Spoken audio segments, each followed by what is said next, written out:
I never really considered that until your book. Until I heard the title of your book and I read the synopsis of it, I never really considered it. I never considered that thinking about your problems all the time and talking about your problems all the time literally make the problems grow. That's right. I mean, it's the number one symptom of depression is what they call rumination, this pathological obsessing over your pain. Yeah. That's why stuff like exercise, that's one of the reasons, aside from chemical reasons, one of the reasons that doing anything, you know that running errands is good for your mental health? Getting out of your house and accomplishing anything is good for you. But sitting around talking and thinking about your problems, that's a bad habit. And the best cognitive behavioral therapists and others, you know, the dialectical behavioral therapists, the ones who do really well with depression, the first thing they do is try to break that bad pattern. But a lot of therapists just indulge it. Why does this still keep happening to me? I don't know whose prayer I'm breaking into, but I'm breaking into somebody's prayer saying, Lord, why do I keep going through the same things over and over again? And the Lord sent me here to tell you the problem is with your default. Until you change your default, you will always go back to being who you were before because you have never changed your mind.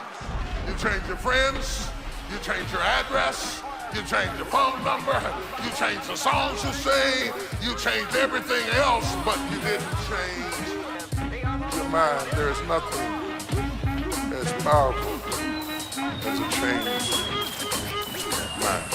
Boom! Nothing as powerful as a changed mind. Boom! Better get yours, cause I'ma take mine. Boom! Leave them where they got if they ain't ready. Used to have a lot of homies, now they dropping like a betty. I'm like, boom! We taking over, it's our time now. Boom! Oh, you ain't know, we about to thrive now. Big, overwhelming, optimistic, monumental, eighth place. Hey, back place, you don't know it, man. These become your thoughts become your actions. So be intentional about where your passion is focused. There's no hocus pocus. We only live once, man, and you know this. You can't press the rewind, but you can make a beeline to the next level like you're headed for the tree line. I was born in Minnesota, moved to Oklahoma, incorporated both into my rhymes. Now it's time to show you how a former stuttering student can turn out the raps with a lyrical miracle flow in the cash to match. Yeah, I'm important, a Minnesota refugee, but I'm consistent as can be as I rap on hip-hop beats, bringing rappers and tax. Even though that I'm wise, I can play that funky music, but I ain't vanilla ice. Here we go, here we go, here we go, full steam.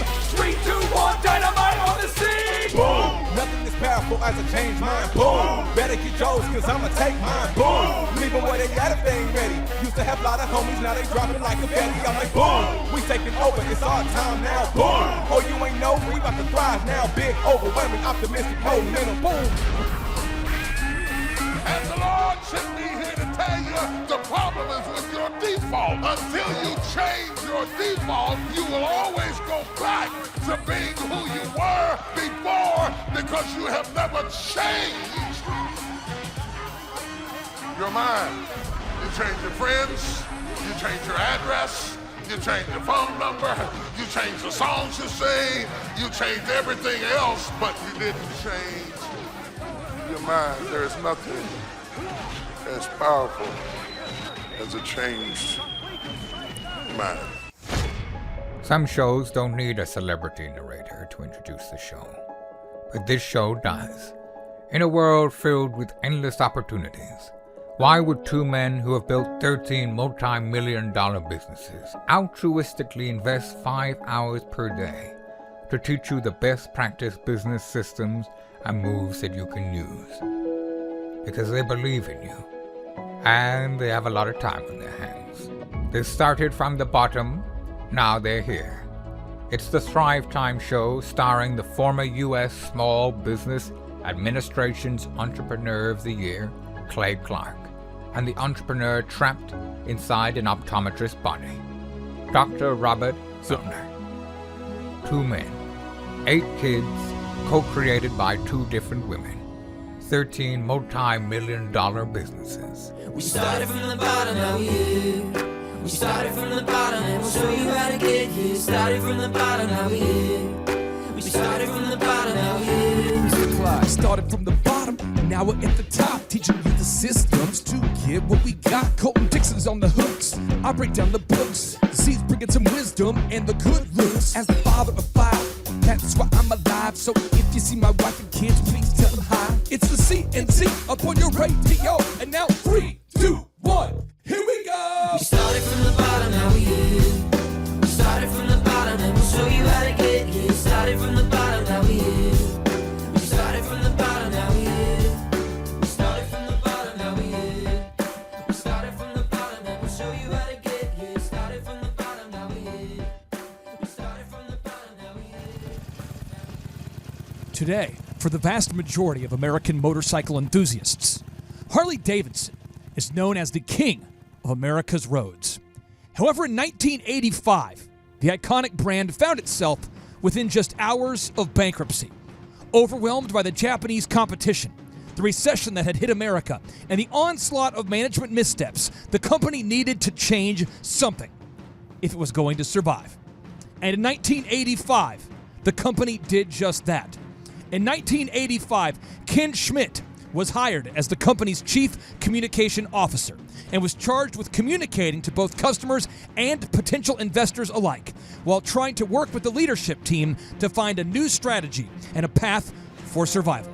Ladies and gentlemen, without any further ado, it is my pleasure to introduce to you my good friend, Ken Schmidt. Some shows don't need a celebrity narrator to introduce the show, but this show does. 2 men, 8 kids, co-created by 2 different women, 13 multi-million-dollar businesses. Ladies and gentlemen, welcome to the Thrivetime Show. Now 3, 2, 1, here we go. Started from the bottom, now we here. Started from the bottom, and we'll show you how to get here. Started from the bottom, now we here. Started from the bottom, now we here. Started from the bottom, now we here. Started from the bottom, and we'll show you how to In 1985, when Ken Schmidt joined Harley-Davidson as their chief communications officer, the company was making bikes that were actually winning awards. So they were buying into the lie that a great product will sell itself. They won the quality awards. They were focusing on quality, but they weren't selling anything. They weren't making a profit. And that is where Ken started. So ladies and gentlemen, let's hear from Mr. Ken Schmidt. Hey! So Ken, you started from the bottom when the company had great bikes, but you weren't making any money. How did you fix it? I did it all in one day. Wow. Hey, I got a question for you. Where the heck are we? Tulsa, Oklahoma. This is wild, man. It's like the Disneyland of entrepreneurship. Never seen anything like this. I came in from Washington, D.C. last night, and I thought this was going to be a meeting room in a hotel, frankly. So this is kind of blowing my mind. You got a band, for God's sake, and they're dressed in Christmas clothing. This is really cool. We're stealing from your playbook. Hey, right on. Okay. Try to keep this short. I tend to be long-winded, and apologize for that. Let me tell you what I did on my first day of work at a company that had just 2 weeks before I started laid off 40% of its workforce. That's both on the manufacturing side and that's on the internal side. So finance, marketing, administration, mailroom, welders, painters. The blood was splattered everywhere.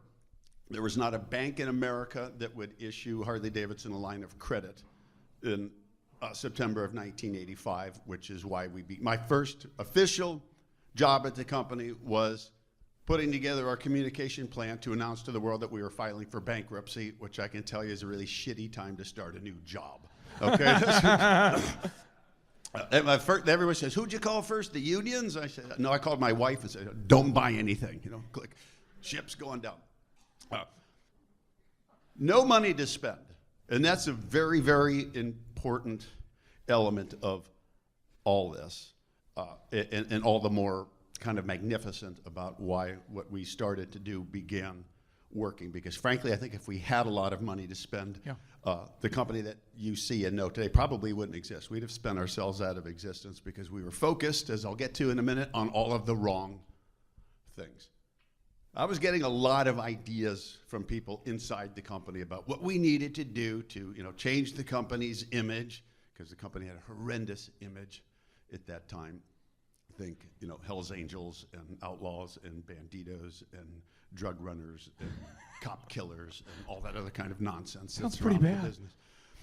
So I get a lot of ideas from people about what we needed to do and how we needed to convince people to buy the product, all of which required money. So first day of work, I pounded out 3 questions on my typewriter. Typewriter, folks, it's a communication device used for, anyway. And those 3 questions, I know that they're very, very important questions, and I'll hit you with them in just a second, but they essentially became the foundation upon which we built a global empire, a global brand. And the 3 questions are, what are people saying about us? What do we want them to say about us? And what are we doing to make them say it? Ken, I want to ask you this. Yeah. And I want to let Thrivers to on page 107, if you're following along. Ken asked these 3 questions, and other companies that ask these questions would be Whole Foods. Whole Foods has asked these questions. Apple has asked these questions. Chick-fil-A has asked One of my these. favorite businesses, Starbucks Chick-fil-A. has asked these questions.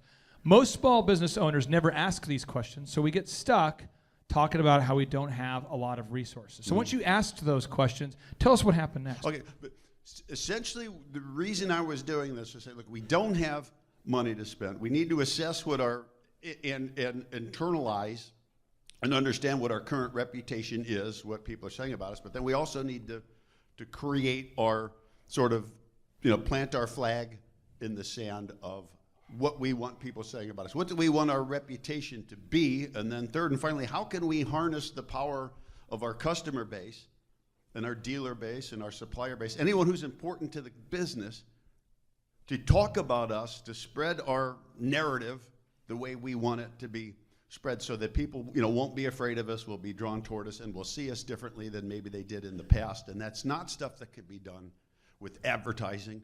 Thank God, it's basically saying, let's harness the power of the people that we serve and make them advocates for us. And it's a lot easier, frankly, than it sounds. There was a book called Radical Marketing, which basically, it's a case study about what you were doing. I don't know if are you aware of the book they wrote about you? No.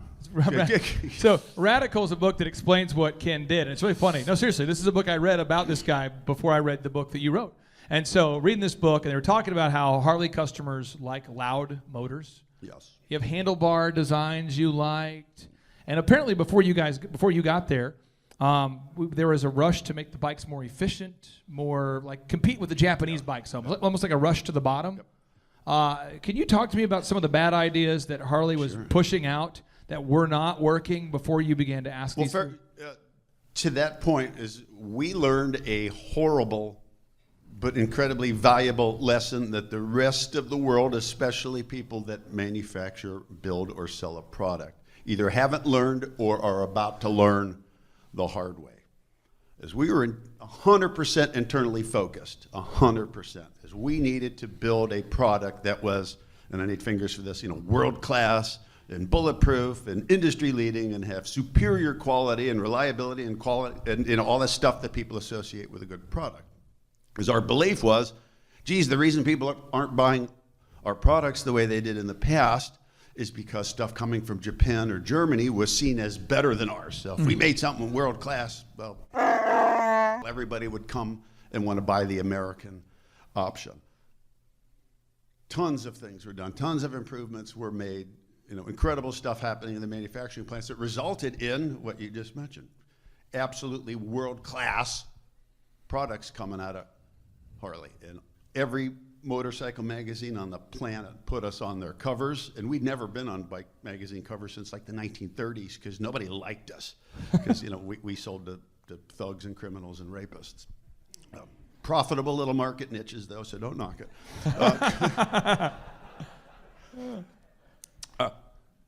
And this is where we're about to learn the lesson, because once those bikes came out for the 1986 model year, everybody took their foot off the gas. I said, we did it. Woohoo! Like light up the cigars, because there's going to be a stampede of people coming in to buy product. And now we're about to learn the ugly lesson. We're saying there's all this buzz in the market, very, very positive word of mouth. People are interested. People are coming into dealerships that hadn't before. Floor traffic was up and sales went down. 1986 was the worst year in the company's history after the bankruptcy. I mean, it just couldn't possibly be a worse scenario to happen. So that's when a lot of people thought, well, they had their chance, they had their window of time. And I'm talking about people inside the company. We had our chance, we had our time, and we blew it. And the lesson that we learned here, simply put, is if you live by product, you're going to die by product, because you cannot make your product your competitive lever in a world where everyone has competition. Unless you have something that's absolutely brand new that nobody has ever seen before. If you are competing in an existing market and relying on your product, or eventually even your service, to give you your competitive advantage, you're essentially dooming yourself, because you're going up against other businesses that have product that is equally good and a lot of times priced lower. So we made customers, potential customers, focus on our product as our competitive lever.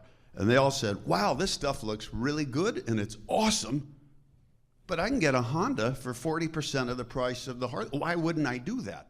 And we did not have an answer for that. That's why it was the worst year in the company's history. All that investment in product and all that incredible success around the product and making it great brought something into the marketplace that the world saw as great, but on par with everything. Hey, you're back in the game. Awesome. What else have you got? And we didn't have anything else. On page 108 of your boom book, you'll read a Seth Godin quote. And Seth I don't Godin, like Seth. You don't like Go on. Seth said, he said, in a crowded marketplace, fitting in is failing.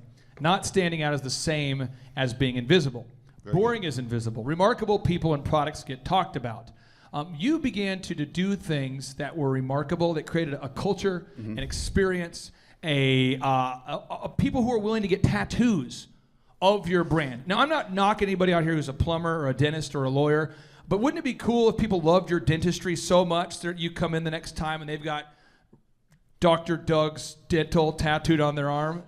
Like, man, you sold out. I mean, wouldn't it be cool if you're Nike, you get people see Nike tattoos, you see Apple tattoos, and so you guys created a brand that was so remarkable that people were willing to tattoo themselves with it. How did you go about doing that? Let me tell you how we did this. The beauty of what we did is entirely born out of failure. And the only reason I say that is because people say, how did you get, discover all these new ideas to do anything, to do something different? How did you get people to support it and rally behind it? And it was like, because we didn't have any money to do anything else. And secondly, because frankly, we were all fighting to save our jobs. What was it that motivated people? Pretty simple. It's the thought of not getting a paycheck in a city like Milwaukee, Wisconsin, or York, Pennsylvania, where there were no other employers. There's nothing else for people to do. It was awful.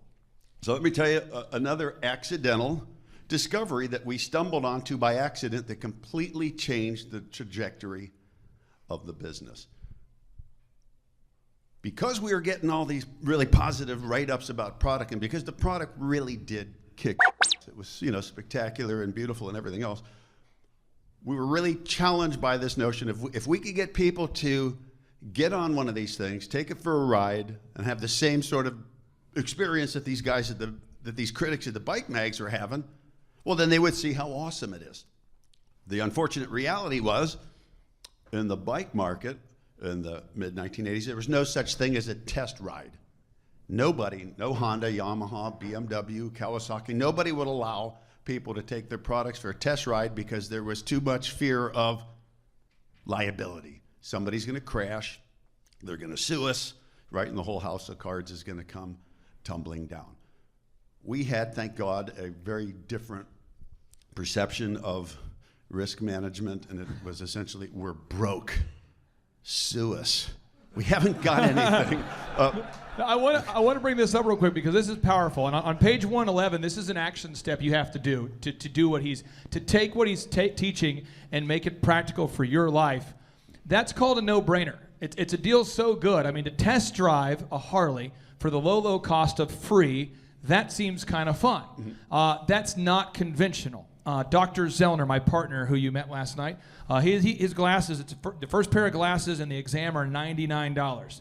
Doesn't make a lot of money on that deal, but they want you to come back and buy other stuff. Our first haircut at Elephant in the Room is $1. It's a deal so good, how could you say no to it? Everybody in here needs a no-brainer. So on page 111, there are a lot of no-brainers listed for you. And you need to find the one that's going to work for you. But if you guys hadn't done that test drive move, it probably wouldn't have worked out, right? And so see, well, here's the big takeaway from that. So we took all of our money that would have been spent advertising. You know, everybody says it's really hard to measure the effectiveness of advertising. Well, I can tell you this, when you're advertising and selling nothing, it's very easy to put, our advertising isn't working. Carry the 1, 0. Very allocation of resources, as they say in accounting spheres. So our idea was, instead of advertising, we're going to lease 2 trucks, 2 semis, and we're going to load these trucks up with bikes, 44 bikes to a truck, take them out anywhere where there's likely to be a lot of blue-collar, metal bending type people, our traditional customers, and allow anybody with a bike license or anything that, if you kind of squinted your eyes, look like a bike license, put them on the bike and let them go for 15 miles. Detroit, Tulsa, Cleveland, these metal bending kind of old school cities, a lot of people were showing up. They were taking test rides. Better than half the people that showed up, and this was awesome, were rolling up on Japanese motorcycles. And those were people that we could not convert, get them to step up and buy a bike that essentially does the same thing but costs twice as much money. It kind of sounds like zzz. Yeah, this is like a sewing machine, like something an old lady would ride. Anyway, I kid the Japanese bike owners. You're awesome, you rock. Don't come near me. Anyway. Just rock over there by yourself. Here's what we start discovering doing the demos, and this is what I say is going to change the trajectory of the business. It's an accidental discovery that becomes the blessing that changes the trajectory of the business. Because larger and larger crowds are showing up to take demo rides, the lines are getting longer. And what do we know about people standing in lines? They don't like to wait for things. So there'd be 10 people standing in line to ride a specific bike. The guy would take the bike, take his 15-mile ride, would get off, and as soon as he'd get off, we'd have our employee volunteers standing here.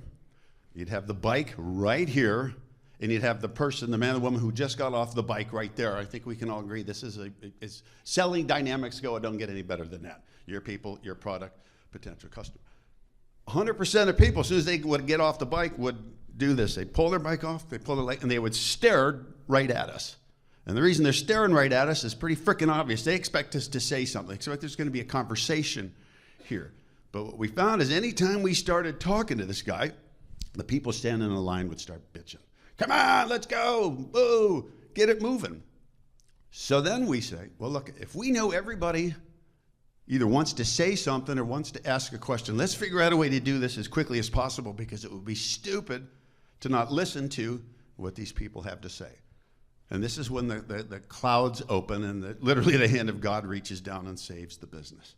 Because we invented, and about the time it took me to just tell that story, a question that people could answer very quickly. And the question we asked everybody is, what do we need to change on this bike to get you to buy it? And here's where we make the discovery. The discovery is 100% of human beings standing next to another human being and asked a question will answer the question. Ooh. When's the last time you filled out a survey card? When's the last time you filled out a survey card in your hotel room?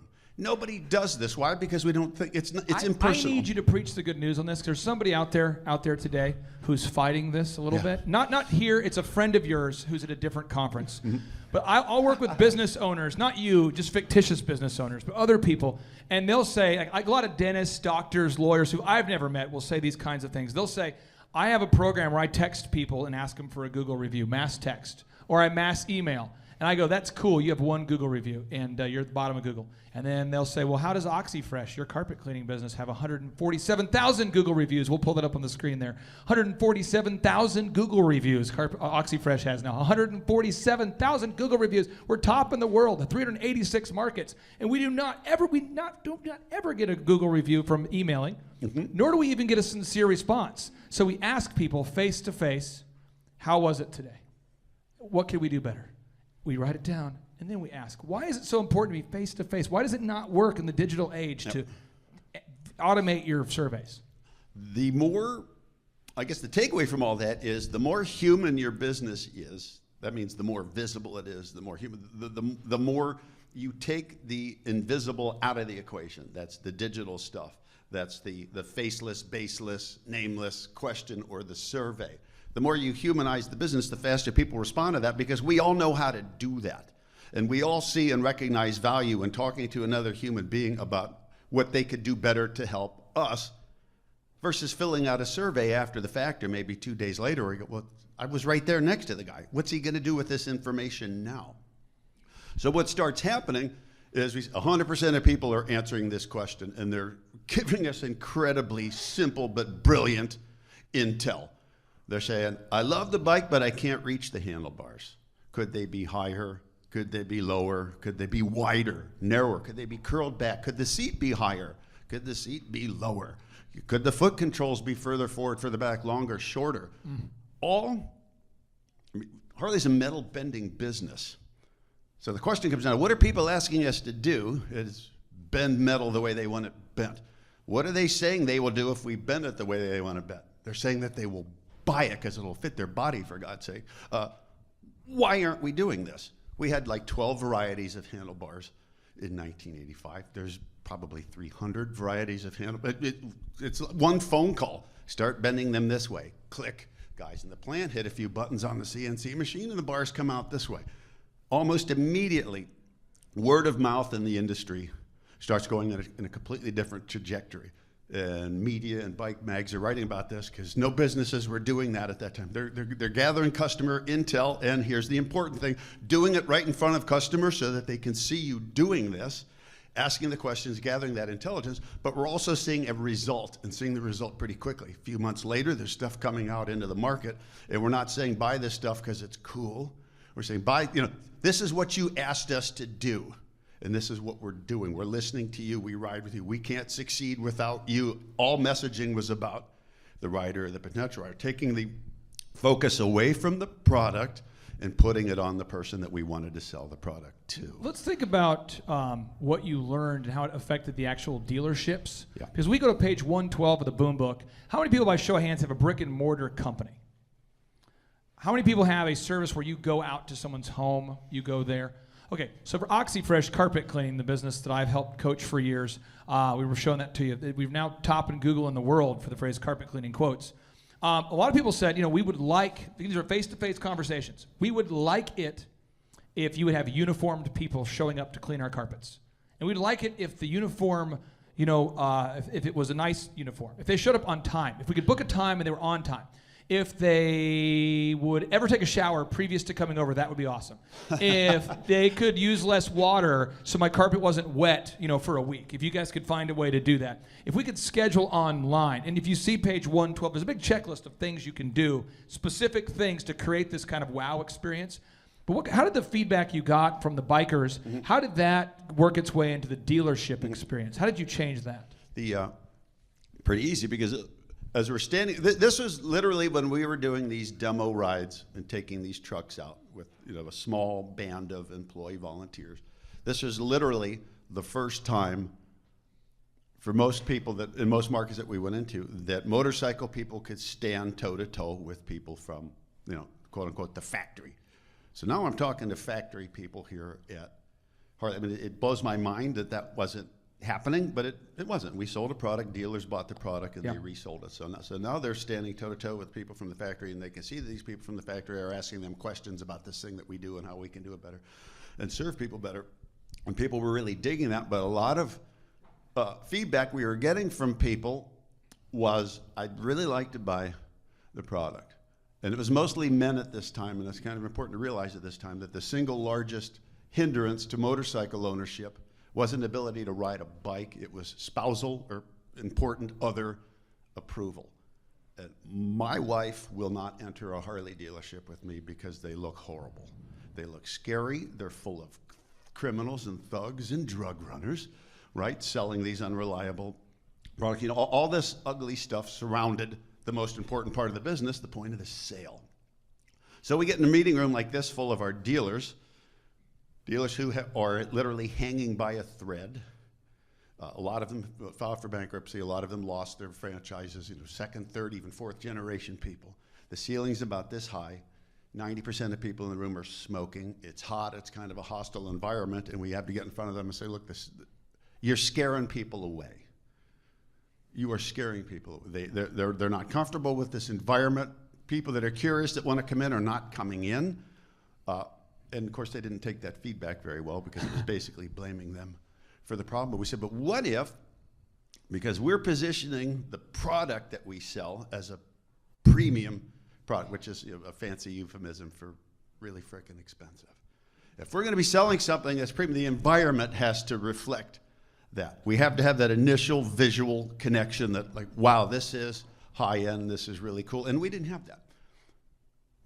And this is how this plays out. We get two dealers, one in Milwaukee and the other in Kansas City, to agree to work with us to completely revitalize their retail environment. And yeah, this is expensive, but nowhere near the kind of money that people spend now. But for businesses that are hanging by a thread, asking them to make these investments was huge. Right. So we helped these first two. We're going to do these as a test. And what we're going to do is we're going to change the physical environment of this. Most dealerships didn't have paved parking lots, okay? I mean, that's an automatic. We work with these two stores, and every week, every Friday, we would send a telegram. That was our mode of communication with our dealers at that time, because most of them would not buy fax machines, and this was pre-internet. We send everybody a telegram of just bullet points. Here's everything that happened this week in these two stores. Here's the problem that we ran into. Here's how we solved that problem. Here's how much this cost. We're going to be as transparent as possible. Here's why this happened. Here's why this worked, why it didn't work. After about 12 months of this, the projects are done. The new stores are done. The employees in the stores, and this is really important, are trained to not push product, but instead to welcome people and delight them. These first two stores completely recoup their investments in a very difficult market in less than 18 months. The rest of the dealer network starts catching on to this, not because we're telling them to do this, but because dealers that surrounded the revitalized dealerships in Kansas City and Milwaukee began noticing that all their customers were going to these revitalized shops. So the message became pretty clear that, oh God, I need to do this, or they're going to siphon away all my customers. And like dominoes all across America, then Canada, then Europe, dealerships had tried to one-up each other by creating these really cool environments that people found attractive. And that's essentially what saved the business, because it's a street business. And what we would always tell dealers is, you don't have to be the best dealership in the world. You don't need to save hard. All you need to do is be the best bike dealership in Tulsa, Oklahoma. Because if you're beating the other guys, you win. If you win, we all win. On page 112 and 113, there's a checklist of things that you could, very specific, actionable things you can do. I'm just going to give go 90 miles an hour and 90 miles an hour, giving you a lot of examples here. You create a smell that wows your customers. And this isn't by doing just one thing, it's all the things. There's an automotive repair shop I worked with, and they started offering fresh cookies, like really nice gourmet cookies when you walk in, and it always smelled nice. That's big. People came back for that. They mentioned that. Totally non-expected. Right. The sights, the visuals. We put pictures of old-time cars. We did a 1950s kind of theme. So the sights, the sounds. The playlist used to be no music or weird music. We had to come up with the sights, the sounds, the smells. All of the whole experience, the phone, how do we answer the phone, the sights, the sounds, the smells, what do we say on the phone? Just go through your business, and you can circle on page 112 and 113 some of the things that you can do to make your business stand out. But you want to stand out, and the best example I could give you for an obvious one, who here has seen the Dental Depot in Tulsa, Oklahoma, or the Dental Depot in your city? It's a dentist in the shape of a train, right? It's a dentistry, and they have a big train up front. What does that have to do with dentistry? Not a lot, but kids like it, so they talk about it. Now you know about it. You just want to you want to make sure your business stands out. You want to make sure that you're breaking out of the clutter. Can you talk to me, talk to listeners out there? Let's say that somebody here is kind of where you were. You're kind of at the bottom, and you're now going, okay, I know, I got $100. How did you do that? Because somebody out here is going to have to probably call a family member and say, I need $50,000 to revitalize my business that's not doing so well, or you have to call a bank, and you might not be doing that well right now. Can you explain how you did that? Yes. Because we made so many mistakes in attracting investment, and it's the same mistakes that a lot of businesses make. It's, again, another one of these wonderful accidental discoveries where we were doing everything that was obvious, and it clearly wasn't working. And what we were doing that was obvious was essentially CEO and CFO are literally going door to door in New York and in Boston and Chicago, visiting banks, investment banks, looking for money. We need a line of credit. It's showing, here's all the numbers, here's everything we're doing. And the entire investment community in unison said, tough.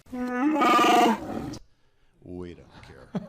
Why would we? Look, you're associated with outlaws and thugs. The motorcycle market's in a downturn. The economy was very recessionary at that time. It's like, why would we invest in you? By accident. Essentially, hearts on their sleeves. At 4:45 p.m. on December 31st of 1985, and the only reason I give you that timing is the bankruptcy filing was slated for January 2nd of 1986, the first hour of business. This is the last hour of financial markets being open in 1985. CEO and CFO are sitting across from somebody who agrees to have a meeting on New Year's Eve, and instead of giving the number story, give the heart story. We're very passionate. We love this. This means the world to us. This means the world to millions of people around the world. Think of Vietnam-era veterans, World War II veterans, people that have that Harley tattoo on their arm. This means something to them. We can't let this die. And what the person sitting across from them, who just happened to own a motorcycle, not a Harley, but thank God, literally got like a lump in his throat and said, I believe you. I believe in what you guys are telling me. The passion is overriding the need, essentially. I've heard, because they hear these stories 100 times a day. Now, instead of getting a numbers, cause and effect story, they're seeing people that they believe, seeing people that are incredibly passionate, and people that they could willingly feel like they could take a risk on and support. They got the loan. The interest on the loan, interestingly, was 20.5%. So think about that next time you borrow money. However, that was the lifeline that kept the business alive, in that then CEO who recently died, and the CFO that was with him will say to their, till their memories dissipate, that was an enormous eye-opener in terms of perception and the way people see them and what they represent to the business. And what they represent to the business isn't the dollars, it's the people, it's the hearts behind the business. Because when someone's investing in potential, they're investing in emotion and a gut feel and likability, and I like you and I believe you and I trust you, more than they are investing in how much hardware is going to be sold. How much debt do you have? Those kind of questions. It totally changed the conversation. As we go to page 114, if you have a question for Ken, we're going to open up for questions here in just a moment. I want you to just go through this checklist. For sake of time, circle any of these items where you don't have a plan. Okay? So point one, your unique service offering. Elephant in the room. It's like a country club for men's hair. Okay? That is what that business is. It's higher end. OxyFresh. It's the world's greenest carpet cleaner. Dr. Robert Zeller and Associates. It's home of the $99 first exam glasses. The auto auction, by the way, is decorated to look like a Harley-Davidson dealership. Cool. You got to go see that. It looks just like a Harley-Davidson dealership. You got to think about, though, what is your unique product offering or service offering? If you don't have it, circle it. Put me a question on the board. I'll be happy to ask you. I'll be happy to answer your question. 3, unique decor. Most small businesses that I go into, the environment and the decor is semi-soul-sucking. I cannot tell you how many employees with degrees will apply for a job here, and I'll say, what appealed to you? They go, it's just fun. Yeah. That's the whole, and I'm like, I know, I've spent a lot of time in here. But we have, it's a certain atmosphere we've tried to create here. You got to. I can't tell you how many people I've met who are doctors, dentists, and lawyers who've left to go work for the fun dentist or the dentist with the decor that matters. Or how many people go drink coffee at Starbucks and they're kind of like leasing the space and they're just getting free coffee is how they look at it. They just like the decor, the atmosphere, the unique music. You've got to have music that fits. If you go into Hobby Lobby, the music is a certain kind. If you go into Starbucks, it's a certain kind. The experience, you got to think about what can I do. There's high-end grocery stores that are offering a ton of samples right now that goes over very well. A unique smell, your branding, your logos, your color. Are you Tiffany blue? What are you? What's your branding?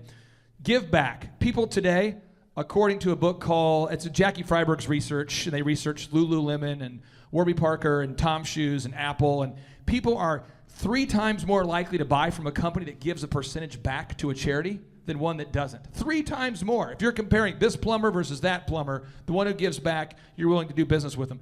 Deep empathy. Are you asking your customers, how can we make it better, like Harley was doing?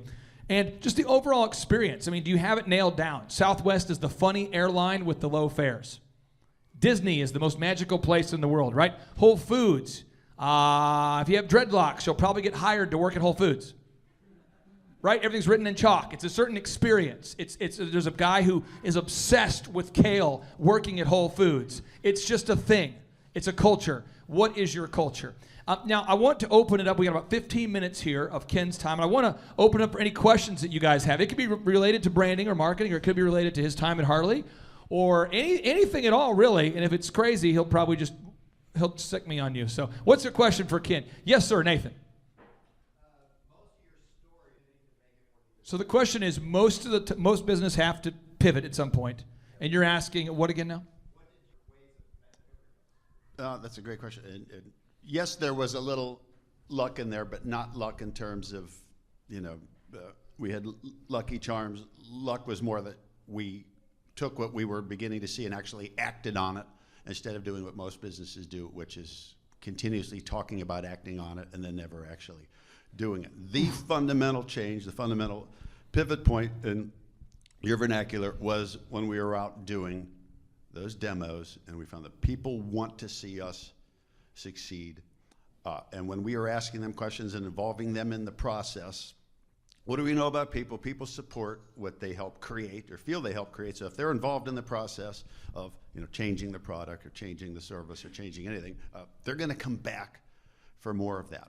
And we begin sort of thinking to ourselves, sort of like, because all we've ever done is glorify product and talk about features and benefits of product and how the product is made, because that's what we thought we were supposed to do. And that's what all of our competitors do. Let's talk about the iron, the steel, how the metal is bent, how the welds are done, how the paint's put on, how much torque you're getting, all that. Never dawned on anybody that was not creating any demand for us whatsoever, because that's the way everybody does it. There's nothing different about that. There's nothing unique. There's nothing really sellable about that. What we found, though, is because larger crowds kept showing up, is that this human side of the coin, which was the side that we never bothered looking at, was more attractive to people than just the product side of the coin. So what we're going to do fundamentally as a business is, yes, we're going to build the best bikes the world has ever seen, but we're going to change our outward-looking emphasis, not on pushing product, but on delighting human beings. How can we be infinitely more human than our competitors that push product? How can we make ourselves as people more likable? And the way for us to make ourselves more likable was to be more present.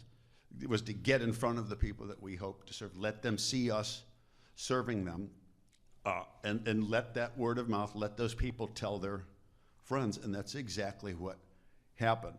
The pivot point that launched, though, was we found we began doing a way better job of relating to potential customers and riders than we were doing inside the company.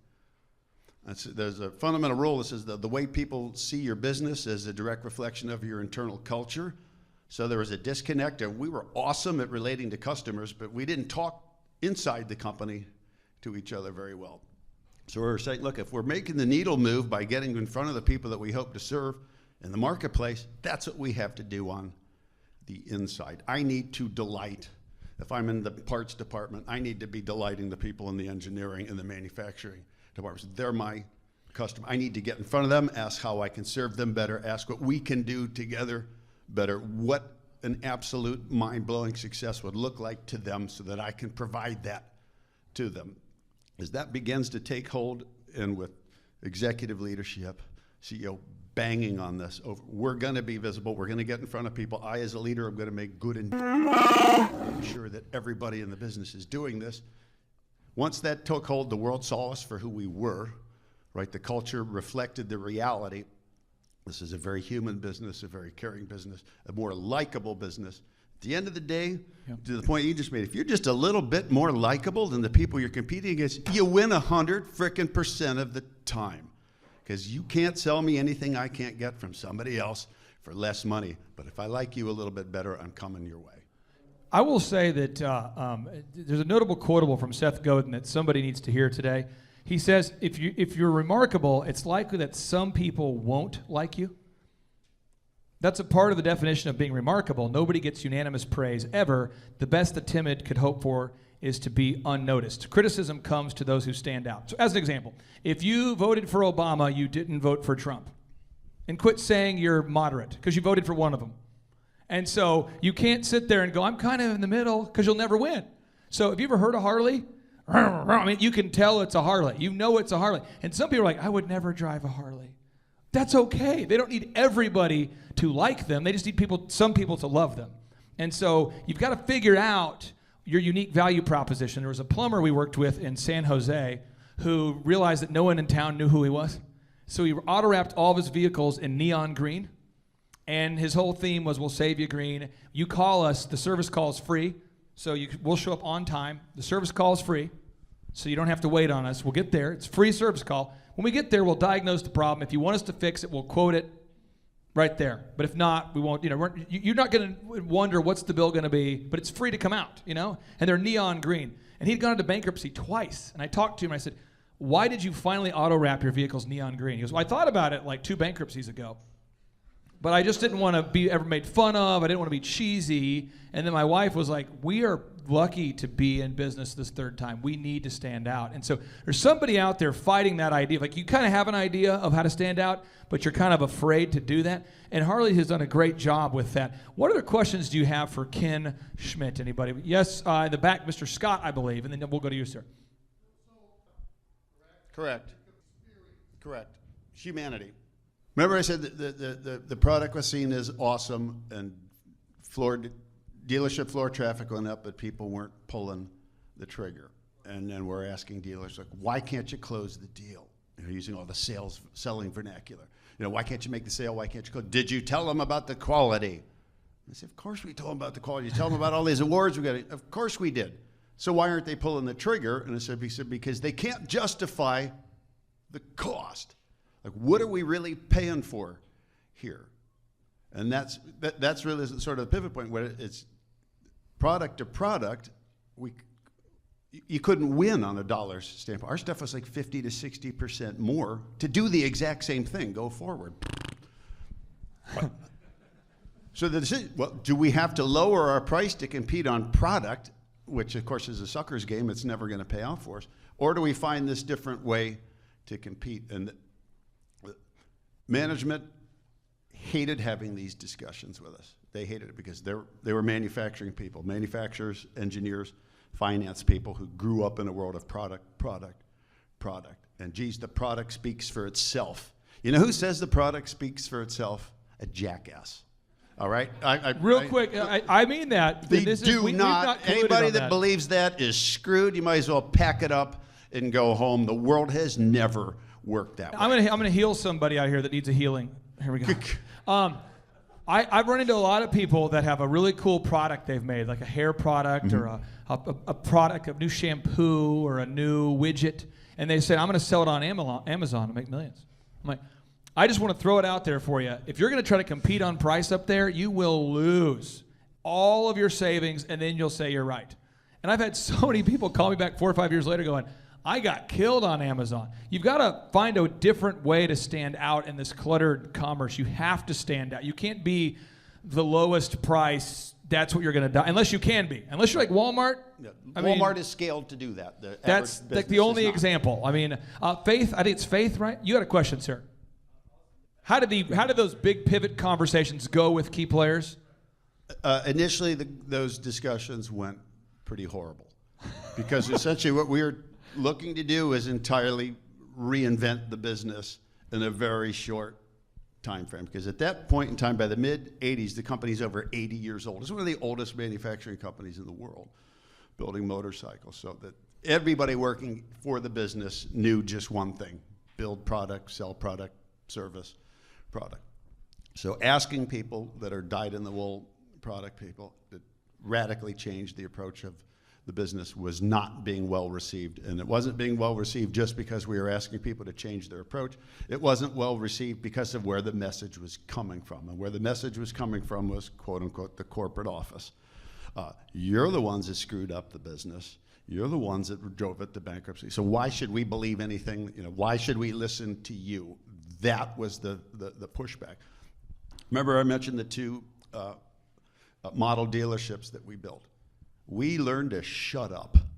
So dealers listen to other dealers, just like welders listen to other welders. So we're going to put these dealers up. We're going to make them the focal point of the discussion of the challenges they had, but also the results that they had. And once they started putting up charts that looked like this, everybody put their cigarettes down and pulled their pens out and started scribbling. Oh, this stuff works. I need to do this. That's essentially the pivot point. So now they're getting a believable message from a believable source. I can't tell you how important that was. Again, we brought that back into the company. Instead of telling welders how to work more efficiently, it's we need to speed this up. We need to be able to produce more bike frames per day.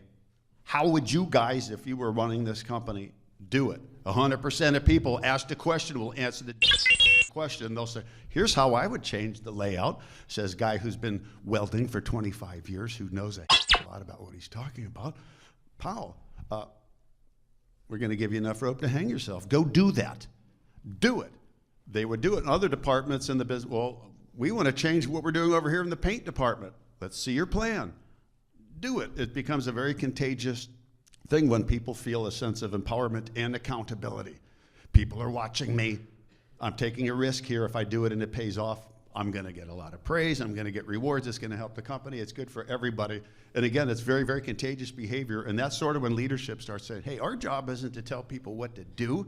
Yeah. Our job is to create an environment where people feel like they can contribute and be listened to. If we give them enough responsibility and give them enough freedom to make their own decisions and step back, they will rise and they will do that. Ken, Eric Chupp this week has been working with a lot of his clients. Yeah. He has written down some questions that they wanted to ask you. Mm-hmm. You let Eric, Chuck work with clients?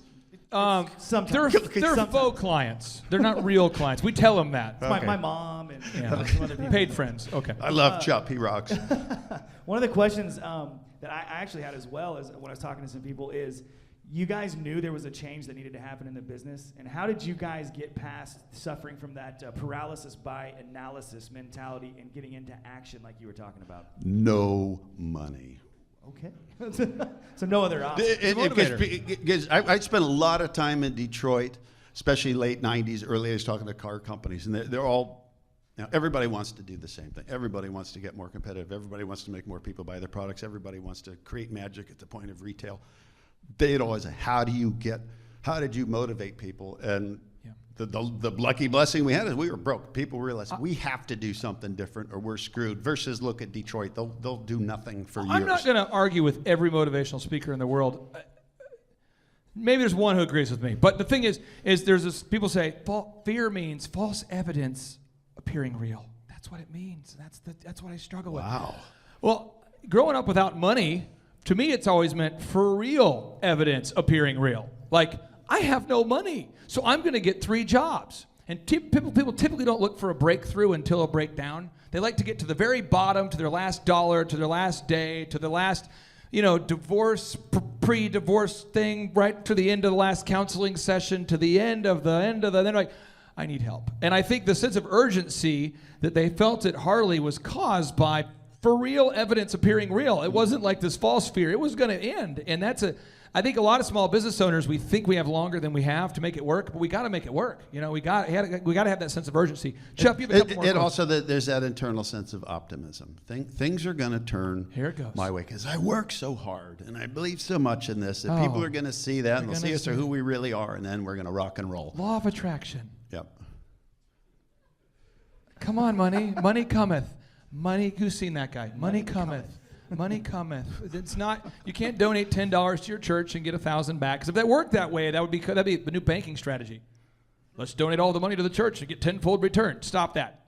I know we're in the Bible Belt, but stop donating and getting tenfold returns. You got to sell something. Back to you, Chip. Okay, Ken, can you explain your look through the curve mentality and how that relates to riding a motorcycle and how you turned that into a business principle? Yeah. Anybody here who owns a motorcycle, anybody here who's ever raced a motorcycle knows that one of the first lessons they teach you, let's say that we're riding a bike and we're whipping down the road on a long straightaway and we see like a 45 or 90 degree turn. That's a hell of a sharp turn. Most people's brain says, look at the turn, look at the pavement, look at where you want to see that bike go and make it go. Those people end up dead. The rule of motorcycle is you don't look at the turn, you look at the exit of the turn. You look past the turn because the bike's going to take you where your eyes are looking. You look at the exit instead of what's straight in front of you, that's where the bike goes. The metaphor for business, and this is, again, something that we really work with our dealers on, is the sale, the transaction, that's the turn. That's the point. That's the obvious challenge in front of me. And what most people focus on is the turn, not what's past the turn. So you say, what's past the turn here? What's past the turn is what that person that you're selling to or trying to sell to or having this discussion with, that's what that person is going to say about you to somebody else. What do I want this person to say? They're not going to talk about the transaction. Okay? They're going to talk about who's behind the transaction. We know this. So what do I need to say to this person? What do I need to do in front of this person that he or she will tell somebody else about? Look through the turn, not at the immediate need in front of you. 90% of people that buy a Harley this year are buying it not because they saw an ad for it, because there are very few ads for it. They're buying it because a friend or somebody that they sat next to on a long bus trip or somebody that they work with talked them into it. That's through the turn. That's the person that we serve, delivering the message to somebody else, building our reputation and building demand. Ken's going to be speaking tomorrow. I just want to throw this out there. If you have any questions specifically for Ken that didn't get answered during this session, you can write your question on the board over there and then just put a little dash Ken. And Harley, you can move that board so we can free it up there. And you can put Ken dash in the question. We'll make sure, because tomorrow we're going to do a little Q&A until our brains explode. But Marshall, you had one more question. Here we go, Marshall. Marshall's very tall. I'll give you the mic. Here we go. Ken, especially with Harley, it's a huge organization when you're coming into it, and you are shifting the culture, you're shifting the core values, right? And so there's multiple layers in order to communicate it through, right? Right. And some people were on board, some people were not on board with the shift. How did you guys make the decision when it was time to keep beating it into their skulls to adopt this new culture? Or how did you decide when it was time to bring in somebody new that shared those core values? How do you decide between adopting new culture and or firing and bringing in new people? Great question. Here's what the culture looked like then. You had probably 60% of the people that work for the company were right around age 50. So these are people who are very, very invested in the business, been there a long time, have been doing things the same way their entire career. A lot of them started when they were 18 years old. Then you had people my age, people at 30-ish, getting involved in this, who want to start doing all this stuff differently. So there's an immediate clash between these kind of young lions who want to do it differently and these old guys that say, stop messing with me. I just want to ride out my time until I can retire. What we know about people is that we do what the boss tells us to do only when the boss is looking. Otherwise, we do what the boss does. Everybody that works for a living mirrors the behavior of their superior, of their boss, however it is you define that. So simply, learn the hard way like everybody else does. Say, from now on, we're going to be customer focused. Well, go make it happen, guys. And it goes. nowhere. Is we model the behavior of our superiors. If we're going to change the culture, that means the people that are most responsible for that, being leadership, need to be the most visible, passionate advocates for the process as humanly possible. They're the ones that other people are going to model. We very quickly found pockets of tremendous success in the business. I mentioned it a second ago, like the welding area, the painting area, where people were taking responsibility for what they were doing. Other people saw that.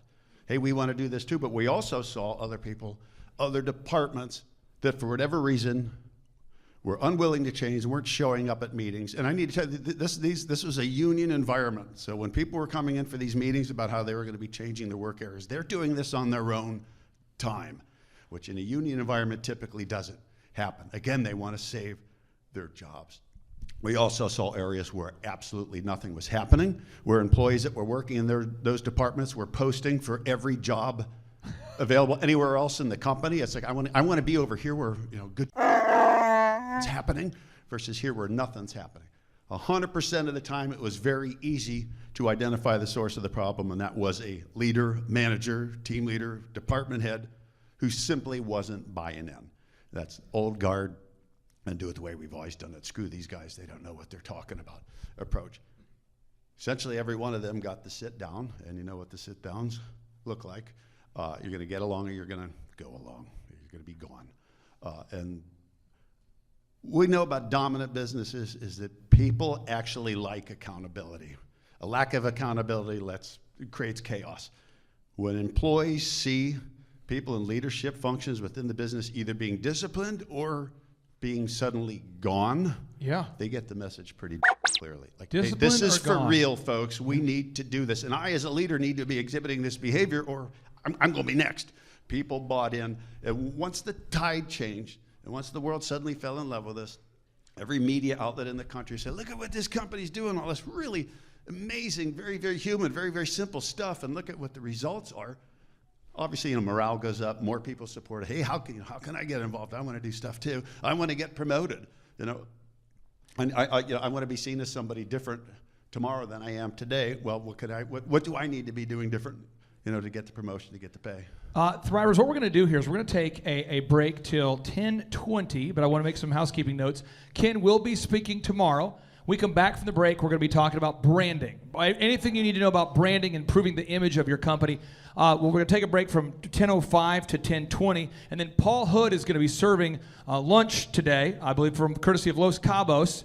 That food will be served, so Paul will be coming up at 11 to speak with us a little bit there today. But let's hear it for Ken Schmidt, everybody. Thank you.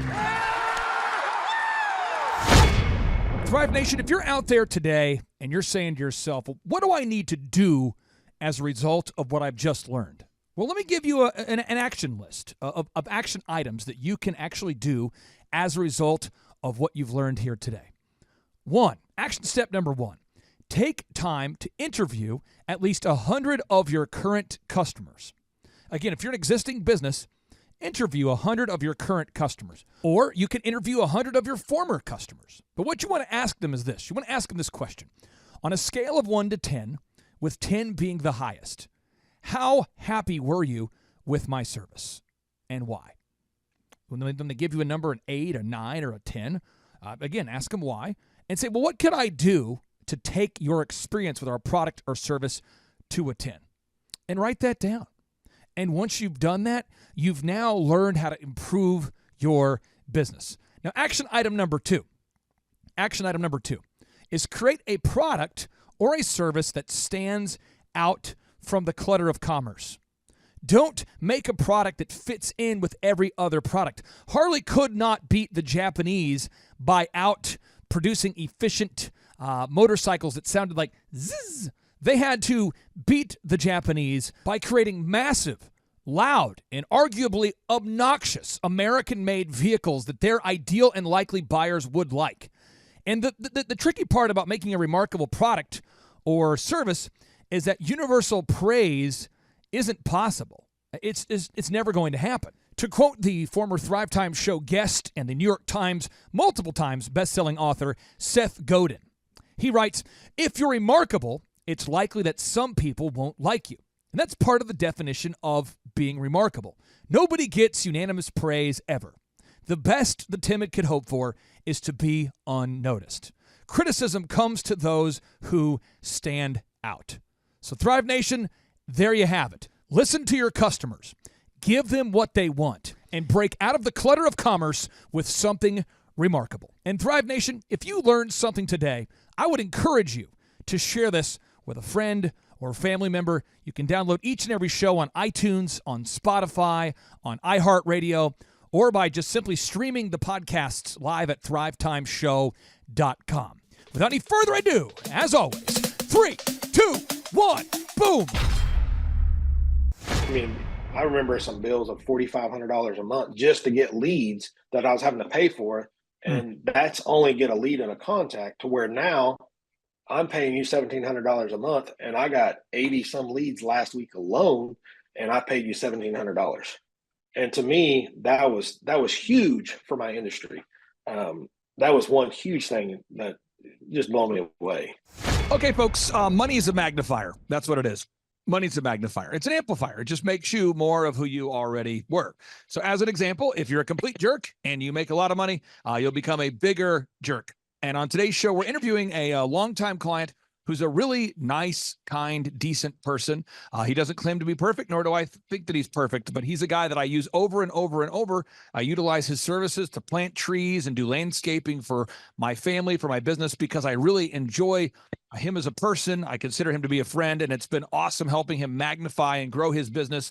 And without any further ado, we have the founder of Outside Inc., Paul Sullins. Welcome onto the Thrivetime Show. How are you, sir? Doing good, Clay. Thank you for having me. So, Paul, I got to ask you here, and correct me if I'm wrong. I'm looking at your tracking sheet, which for anybody out there who's a client, we look at the tracking sheet. And last week you had 89 leads. So 89 people reached out to you to inquire about hiring you to do landscaping, pool maintenance, backyard work for them, outside remodeling kind of work. And then I'm looking at your tracking sheet like a year ago, and you were getting like 4 or 5 leads on a weekly basis. Can you maybe walk the listeners through what it feels like to be on the receiving end of 89 inbound leads in 1 week? It's a little scary, to be straight honest with you. It's awesome just to know that the amount of work up front that we put in is actually paying off.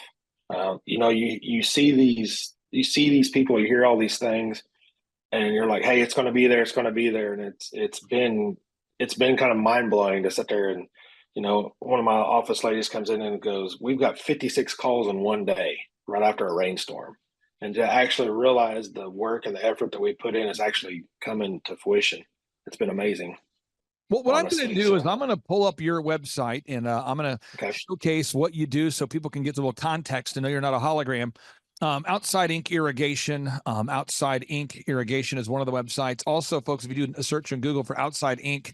and the word Tulsa, you can find the website outsideinc.co. So 2 different websites there. And when you go to outsideinc.co, we look at the services you provide. It's French drainage, it's landscaping. You do monthly home maintenance. If you look at the irrigation services, you guys are doing irrigation system repair and installation. So you're not the only guy in your market who's providing irrigation systems or French drains, but you're consistently getting a lot of leads. So I want to focus on the 4 aspects of business growth. There's a lot of them we could focus on, but I want to focus on 4 today. The first is marketing. You've got to get reviews from happy customers. Every single week I harass you about this, and every week you show up with more, but these are actual customers that have actually done business with you. Can you talk about the importance, and I'll hit play, but I'll hit mute as I'm playing these. Can you talk about the importance of gathering objective video reviews from real customers each and every week? What kind of value has that made when you're even talking to prospective clients? It's made a lot of difference. I mean, a lot of the phone calls, we'll sit there and go, hey, we're the highest rated, most reviewed company in Tulsa. We do all these things, and they're like, yeah, we know. We went to your website, and we saw the clients speak about what you had done around the their houses and how well you communicated with them, and that's how we decided to work with you guys. So it's just, I've put on I've put on so many different client reviews and interviews on the webpage, and it's been completely different, through some of your training and seeing some of your different videos from the business shows that you put on, Clay. I've noticed that we don't have to have the best looking and the most entertained TV produced videos. It's just getting videos of real people in their backyards, in their yards, and actually talking about you as a person and the products that we've done for them and how they've enjoyed it. How often, when you meet somebody, and again, we're focused just on marketing right now, when you meet with somebody, how often does the potential buyer reference the fact that they've watched a video review or have looked at examples of video reviews on your website as a percentage? Like, how often do they reference, yeah, I've seen some of the videos, or I've seen some testimonials? Percentage wise, I would say at least 25 to maybe 50%. Yeah. I have a couple different sales guys, and I have some ladies answering the phones here. And I mean, I'm hearing it all the time. I've got an office right next to the lady answering the phone. And, she goes, "Hey, how did you hear about us?" "Well, we Googled you." And then it's like, "Oh, hey, this, this, this." And they were like, "Oh yeah, we already looked at your website and saw all the views, all the video reviews you've done." So, I mean, it's all the time. It might be more than that, but I would say in the neighborhood of 25 to 40%. And again, if you're talking about marketing, folks, we're talking about marketing. It's VISM. There's other details, but everyone needs to remember this. VISM, video reviews, images, search engine content, more reviews. Let's hop on to images. You're constantly gathering images of your projects. So it's not an event. I think a lot of people think planting a garden is an event, and it's not an event. I think people think that getting married is an event. It's not an event. I think people think that raising a child is an event. It's not an event. It's a process. Every week you're gathering images, before and after images of projects you've done. How has that paid off? Just the consistency of adding before and after images of projects. It's been it's actually done it quite well. It gets my guys, number one, it helps my staff and us know that, number one, because as the owner of the business, you can't be on every job, as you grow, it helps me know that the guys are doing what I'm wanting them to do in the field. My company is actually being portrayed the way I want it to be portrayed. But then also, people always look at a company and look at, we pull up in a nice fancy truck and they're like, "Oh, these guys, all they're going to do is the big fancy jobs." And not all our jobs are big and fancy. I mean, we talk and we work for the average Joe, the average person in the background. So when they're able to look on, and see some of these photos of it's just a little small French drain, or we poured a little 10 by 10 concrete patio, it actually helps us relate better to the clients and the customers in the field. I feel just having all those videos and pictures. Just to be super clear, again, video reviews, got to get them every week. Images of projects, you do a great job with that. Search engine content, our team handles the optimization, the ongoing updates on the website, so you don't have to mess with that. How much does that help knowing knowing that you don't have to go in to your website and figure out how to code and update a website every week? There's no way I'd be where I'm at if I had to sit there and mess with that. Running a company, a lot of people always say starting your business is an easy thing. It's managing it and keeping on top of it. And these little details like this, I mean, we're in the age now, word of mouth is one way, but everybody's going to Google and going to your websites to see how to get hold of you. And that's the marketing we are in today, society. And I think that is super important to have that up and running. And when I don't have to mess with it, it is blowing me away, because I mean, I got to deal with my employees, I got to deal with all this other stuff. And so it's just a huge peace of mind to know that that's just taken care of. I don't have to mess with it at all. Now, so again, we go back to this VISM, and I think one way we learn is through repetition: video reviews, images, search engine content, the ongoing optimization of the website. We handle that for all of our clients. And then more reviews. We're never done getting reviews. And so right now, if somebody goes to Google and they do a search right now and they type in Tulsa tree planting, which is how I originally heard about you, was I was looking to plant trees at one of my properties. I went to a church called Church on the Move, a really wonderful church. At the time was led by Pastor Willie George. and the trees looked incredible on the property. And so I kept asking people, who does the trees, who's doing the work? And I kept hearing your name. And that's how I first met you. And now today, when someone types in Tulsa tree planting, you come up top in the search results, 703 reviews. You're constantly getting video reviews, images, search engine content, more reviews. Let's talk about that for a second. How much has it helped you to have the most Google reviews, in addition to video, but the most Google reviews? It gives you validity. I really think with people, I kind of tell this to people all the time, is like how I talk to my buddies of mine that own businesses or in any kind of a service industry, and I'm like, what do people do nowadays? They go to Google, they Google. They're Googling for French drains, they're Googling for this, they're Googling where to go eat.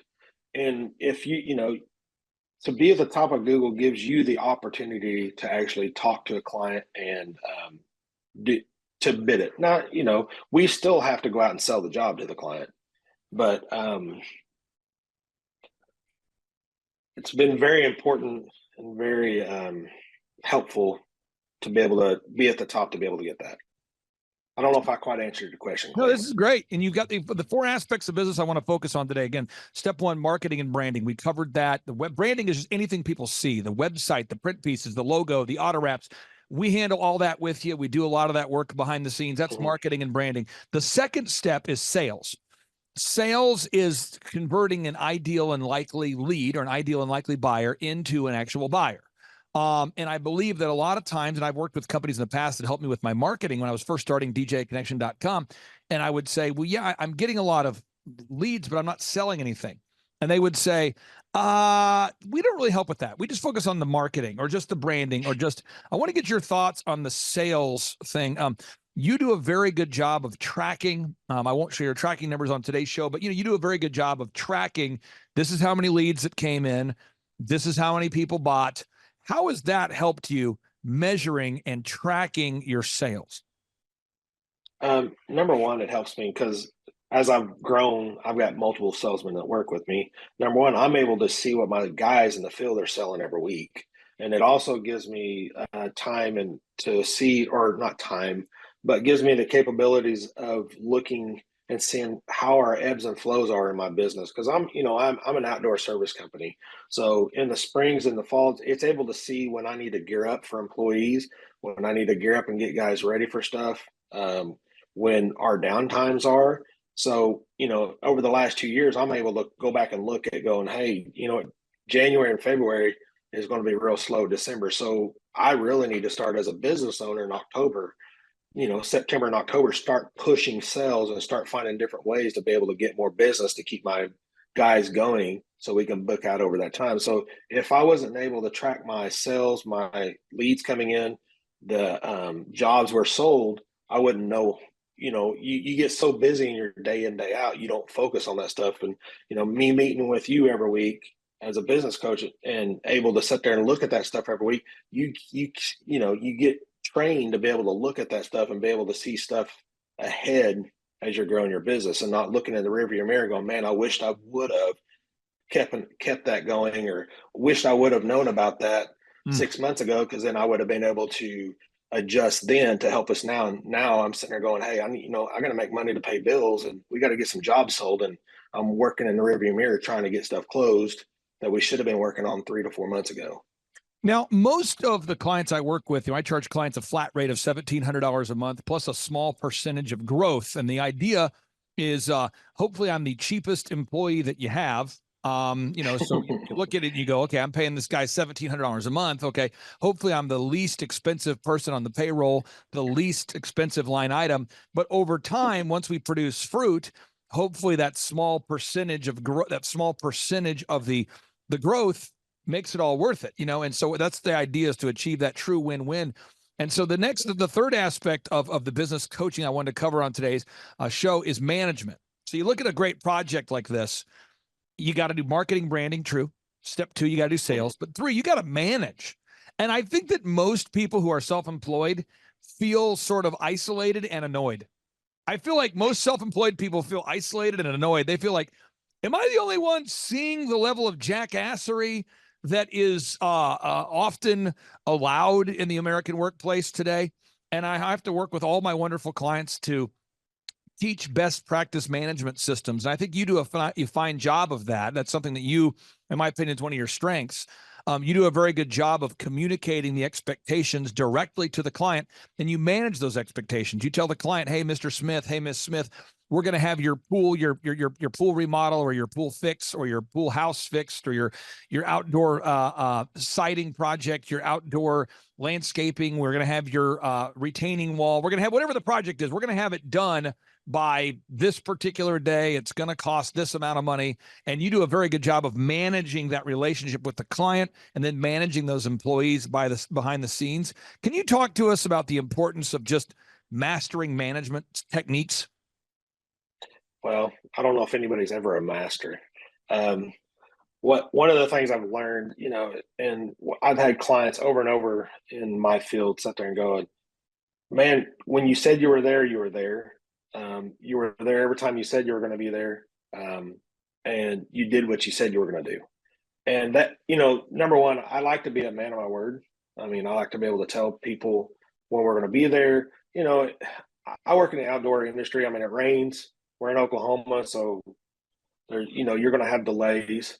But setting those expectations with the clients, number one, helps me for to be able to go, "Hey, it's rained. I can't get it. We've been delayed because of this." And setting those expectations up front makes for a happy end product with your clients. And just going through the process, say, "Hey, right." Even when I sell the job, I'm like, "Hey, we're the highest rated, most reviewed, company in Tulsa right now, and here's the reason why." But that also comes with, we're really busy. We're not going to be able to get to you tomorrow. And the thing is, the people that can get to you tomorrow are probably not going to give you the best product. And setting those expectations with the clients up front, letting them know, "Hey, we're going to be a little behind. We're 6 weeks out, we're 8 weeks out," and letting that client know that, and then keeping them up to date. Then the client knows, "Hey, they just didn't take my deposit, or they just didn't take this and just disappeared." They know that, "Hey, we're coming down. We're there. We're still there. We're going to get it done." So I think that's one of the things that's helping really to set with your clients, and it makes it important to them at the end, because they know. I mean, some of these jobs are an investment for their backyard. It's a lot of money for them on some of these projects, and it's just like buying a house. You want to know that you're getting what you're paying for, and it's going to be there when you expect it to be there. And we could share just hundreds of video testimonials or Google reviews. I'm just showing some examples here. But again, the final area I wanted to cover on today's show, again, I'm just making sure we're recapping. Marketing and branding, that's how you generate leads. Second step is sales. You convert ideal and likely buyers into sales. 3 is management. You have to manage the expectations. And then the final step is accounting and what I would classify as merit-based pay. At the end of the day, it's not how much money you make, it's how much you keep. And I just don't think that most people think about that when they're growing a business. And that's becoming an increasingly part of our ongoing conversations, is making sure that, because you're the kind of guy that quotes a customer a price and you hold yourself accountable to not changing your bid on the client.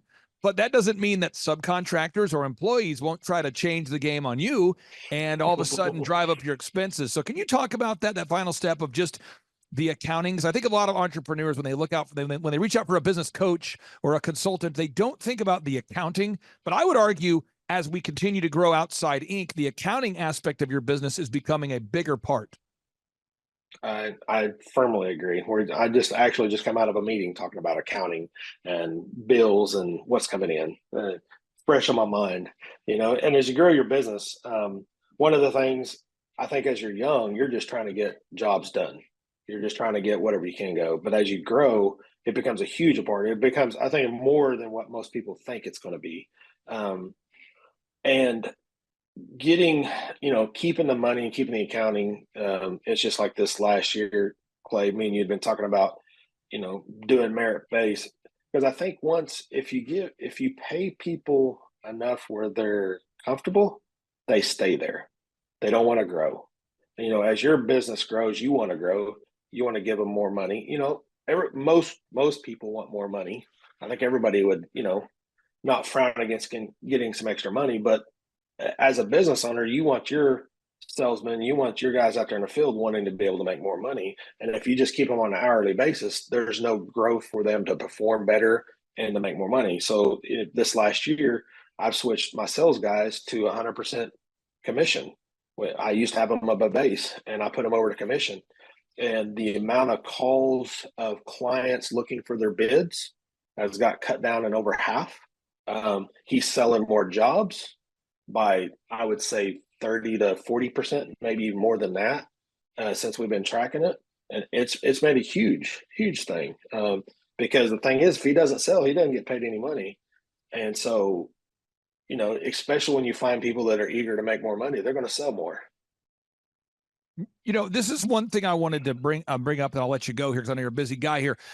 For anybody out there that doesn't know this, when I built my first company called DJConnection.com, after every event we did, I was obsessive about calling the bride after the wedding and asking them to leave us an objective review. Now, this is before Google was super relevant, so we had Wedding Wire and the Knot.com and those kind of things, or we would get video testimonials on an old school video camera we had back in the day, and we would archive them. And at a certain point, I remember I talked to a bride, and she said to me, "You have thousands of video testimonials." And I said, "Oh yeah, absolutely." And then now today, people go to thrivetimeshow.com, they click on testimonials.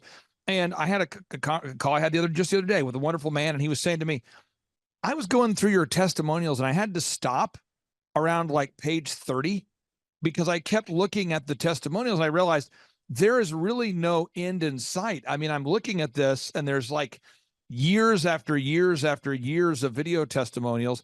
And I said, "Well, yeah, because we document that. That's a very important thing that we do."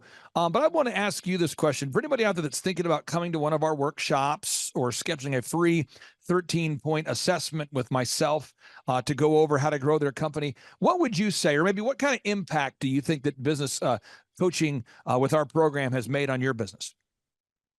It's been huge. One of the things I've loved, the problem is a lot of times with business owners is I feel, especially with me, we come from, for my instance, I come from, I call it W-2 employee status, working for somebody and said, "Hey, I'm going to go out here and start my own business." Well, I didn't go to business school. Nobody's told me the next steps, what I really need to focus on. Because as you grow this business, like, what is it? You can read 1,000 books. And what's made it huge for me is to be able to come along, have you come along beside me and sit there and go, "Hey, you need to focus on this, and this is why. You need to focus on this, and this is why." Because when we get down in what I call the trenches as a business owner, you're sitting there going, "Man, if all you do is focus on that, you can never focus on what you really need to do. You can't focus on your accounting and stuff like that."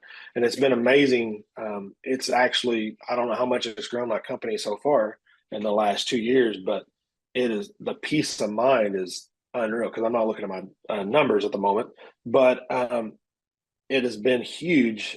It's just like, I used to have to pay, I think we were paying in the neighborhood of $4,000 a month just for leads, just to get leads in now, 2 years ago. I mean, this time of the year, I remember some bills of $4,500 a month just to get leads that I was having to pay for. And that's only get a lead and a contact, to where now I'm paying you $1,700 a month, and I got 80 some leads last week alone, and I paid you $1,700. And to me, that was huge for my industry. That was one huge thing that just blew me away. And I'll say this too. You are a client that's more private about your numbers. That just goes with your personality type. I have some of my clients are a little bit more flashy. They love to talk about their gross sales and their sales. But I can say this, I was looking at year over year. So you take the month of May when we're recording this, and you look at this week last year, and last week you had 8 leads. So last year, this week you had 8 leads from what I can tell on the tracking sheet. And this week we had 89. So whatever that's worth for anybody out there. And again, we have some of our clients that like to talk about gross sales, and Paul keeps it more private, and that's totally fine.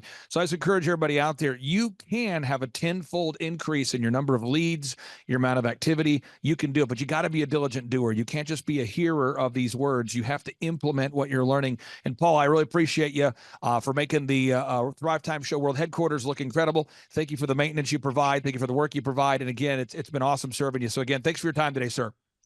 Hey, thank you, Clay. Have a great day, bud. Take care. Bye. All right, bye. I'm Glenn Shaw, owner of Shaw Homes in Tulsa, Oklahoma. Started the company in 1985. At that time, it was one employee doing everything, me. I met Aaron Antis in 2007. The top three things that Aaron did for Shaw Homes was he brought in processes that helped us be able to repeat over and over. He brought in unique hiring skills. He was able to find the right people for the right seat on the bus. And Aaron brought sales techniques that we weren't familiar with up until that time. When Aaron came, we were selling about 80, 85 houses a year. And during the 16-year period, we saw sales get up over 400. And before I met Aaron, the only sales manager we had was myself, and I was completely unable to perform that job. And so Aaron brought major changes and great results with them. In the many years that I was building houses before Aaron, I was great at selling if somebody wanted to buy. But they had to be knocking on my door asking me to sell them a house before I could actually make that sell. I had no sales techniques and no ability to generate sales.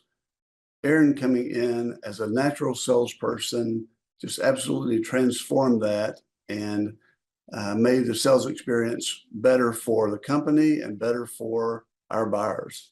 Well, prior to Aaron, I would work all week for the company. I'd sit in a model home over the weekend, and I had a salesperson or two, but I was actually out there all weekend working that. Since hiring Aaron, I was able to take my weekends off, even reduce my workload during the week.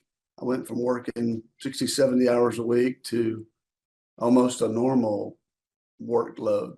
So I've been a member of the Builder 20 program in the National Association of Home Builders for 20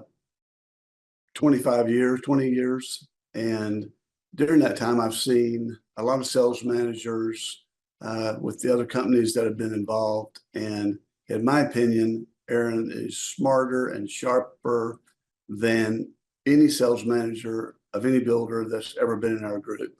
Now, some markets, they don't have to try to sell, they just sell themselves. But with the ability to sell and to train and hire, Aaron was better than any of those sales managers that were in my program. Well, I remember when I considered hiring Aaron many years ago, the thought of spending the extra money was a little scary, but in hindsight, it was one of the best things I've ever done.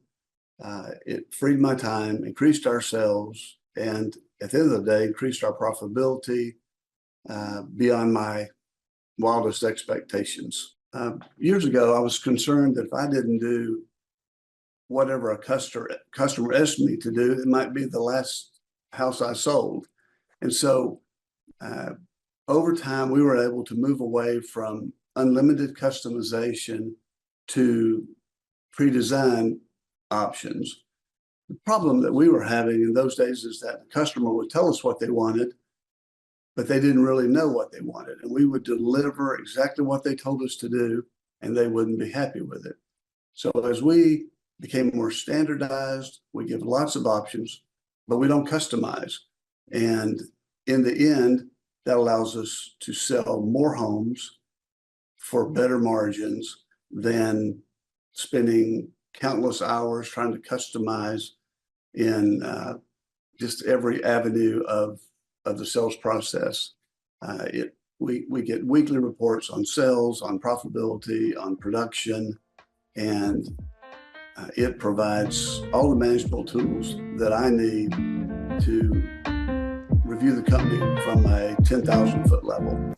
All right, Thrive Nation, on today's show, what we're going to focus on is how to grow a successful company. So what I'm going to do is I'm going to pull up a graphic that is the theory of how to grow a successful company, but vision without execution is hallucination. And so if you go to thrivetimeshow.com/millionaire, you can download a book that I have written called A Millionaire's Guide, How to Become Sustainably Rich. You can download it for free at thrivetimeshow.com/millionaire, but you have to actually implement that which is in the book. And so on today's show, we're joined by a very successful successful person in the home building business, a great friend of mine, a man by the name of Aaron Antis. Aaron Antis, welcome on to the Thrivetime Show. How are you, sir? I'm doing great, Clay. Thanks for having me on. Hey, so I got to ask you this for people out there that want to prove you're not a hologram. First off, what's the website for your company so people can verify that you are, in fact, a real business? You bet. It's shawhomes.com. SHAWHOMES.com. Shawhomes.com. I'm pulling it up, shawhomes.com. Pulling it up. That's the website, shawhomes.com. Yep. And when you and I met, before we met, you had been already very successful as a home builder. You turned your dream of being a home builder guy into reality. Yeah. So how many homes had you sold, or what kind of sales had you done in your career as a home builder guy before you and I even met? Before we met, probably about 750 million in sales prior to meeting you. And then you did the year we first started working together. What were the sales totals that year? We were at like 19 million. 19 million. And then when you ended 2022, obviously we're in 2023, and so we'll see how this year ends. But as far as ending 2022, how much sales did you do last year at the end of 2022? 2022, we were at like 84 million. Okay, so from 19 million to 84 million. 84 million. So you're doing some things right here. And what we're going to try to do is kind of demystify the plan here. Okay, so here we go. So establishing revenue goals. Yep. When you and I first started working together, we started off with a 13-point assessment. We went over your goals. Mm-hmm. I'm not going to ask you to share your goals on the air, but why is it important that you have goals? Well, I mean, goals are sort of your guideposts that, you set something out there in front of you and you start chasing after it. And without that, you're just kind of floundering in mediocrity. You don't have any reason to get up in the morning and really get after it. And so, I think goals are,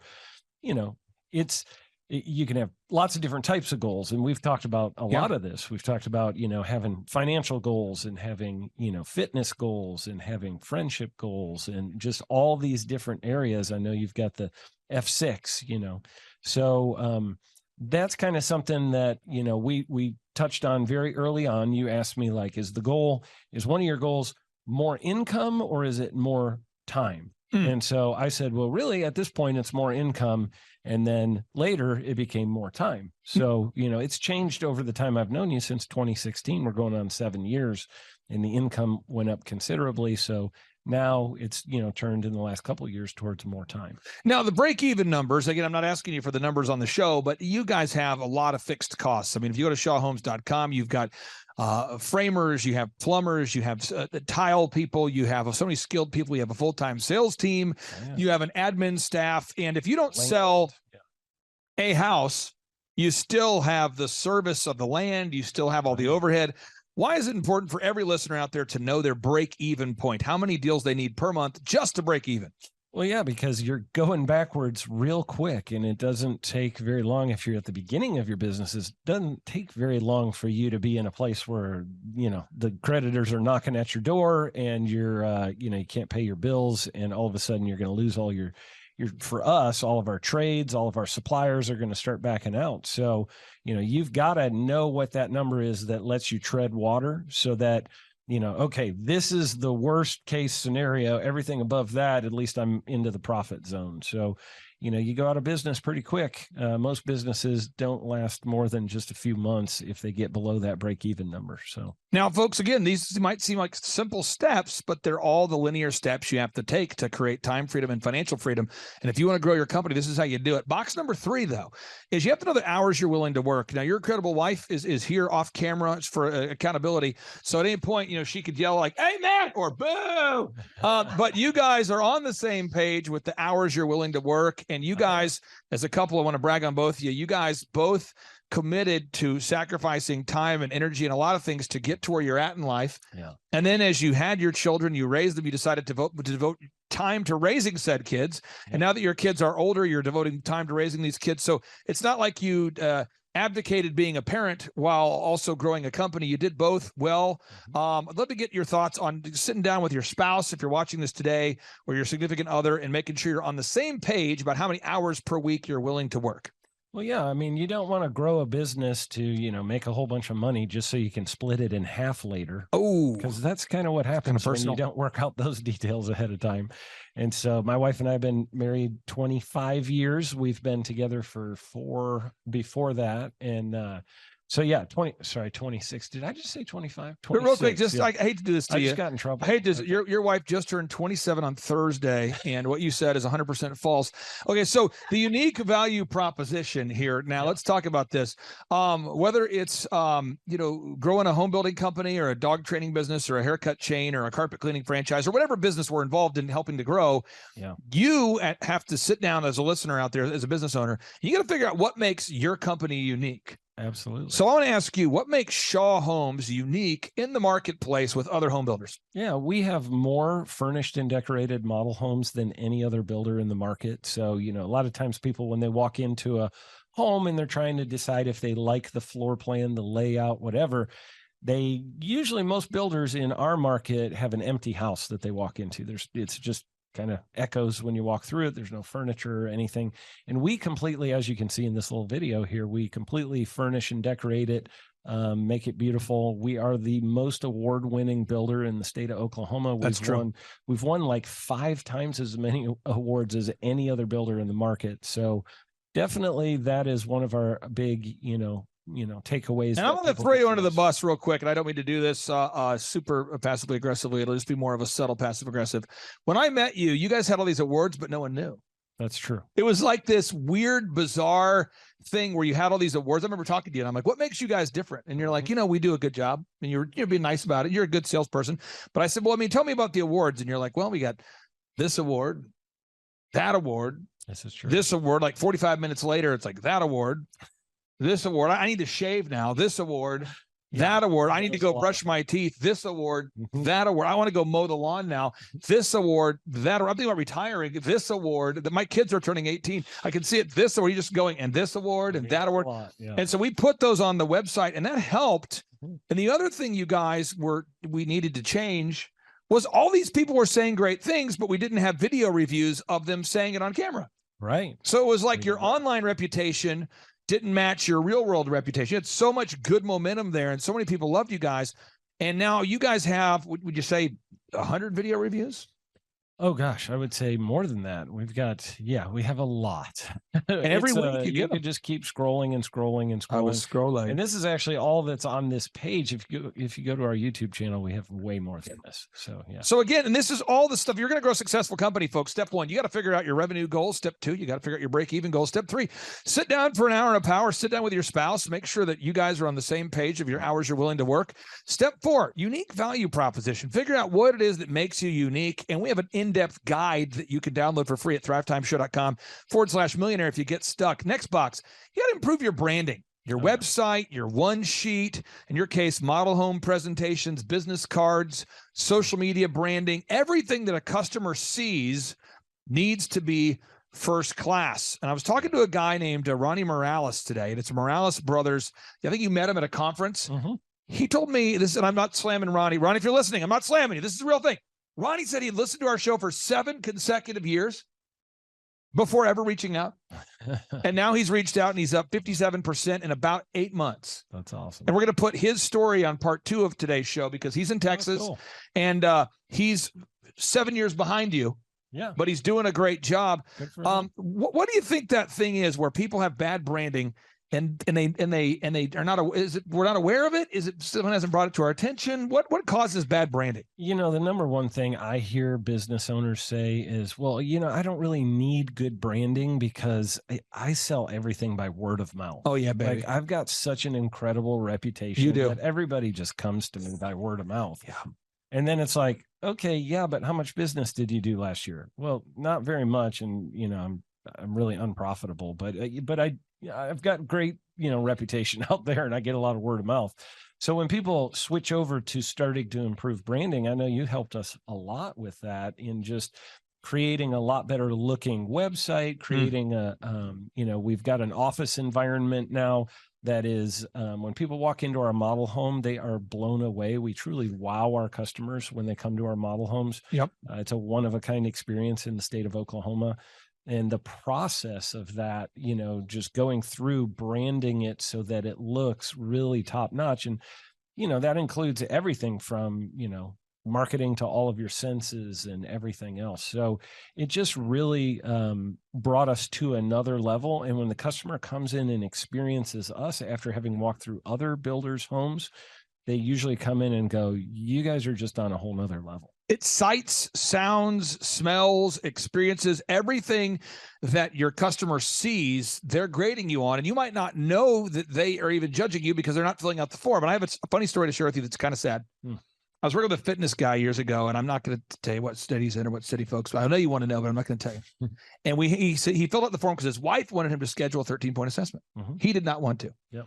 And he tells me, Clay, honestly, I'm just doing the call because my wife wants me on the phone. I got to, I really don't get leads from social media. I don't get leads from marketing. I get all my leads word of mouth, like you were saying. And I said, well, let me just do this. Let's just, this first month working together, let me get all the passwords for your Facebook, your Google, your YouTube. And I'm just, as the first month, we do this with every single client. Yeah. We optimize your YouTube, your Facebook, your Instagram, your Twitter, all that. Yep. We log on. This is a fitness guy. He was spending like $400 a week every week on ads. Yeah.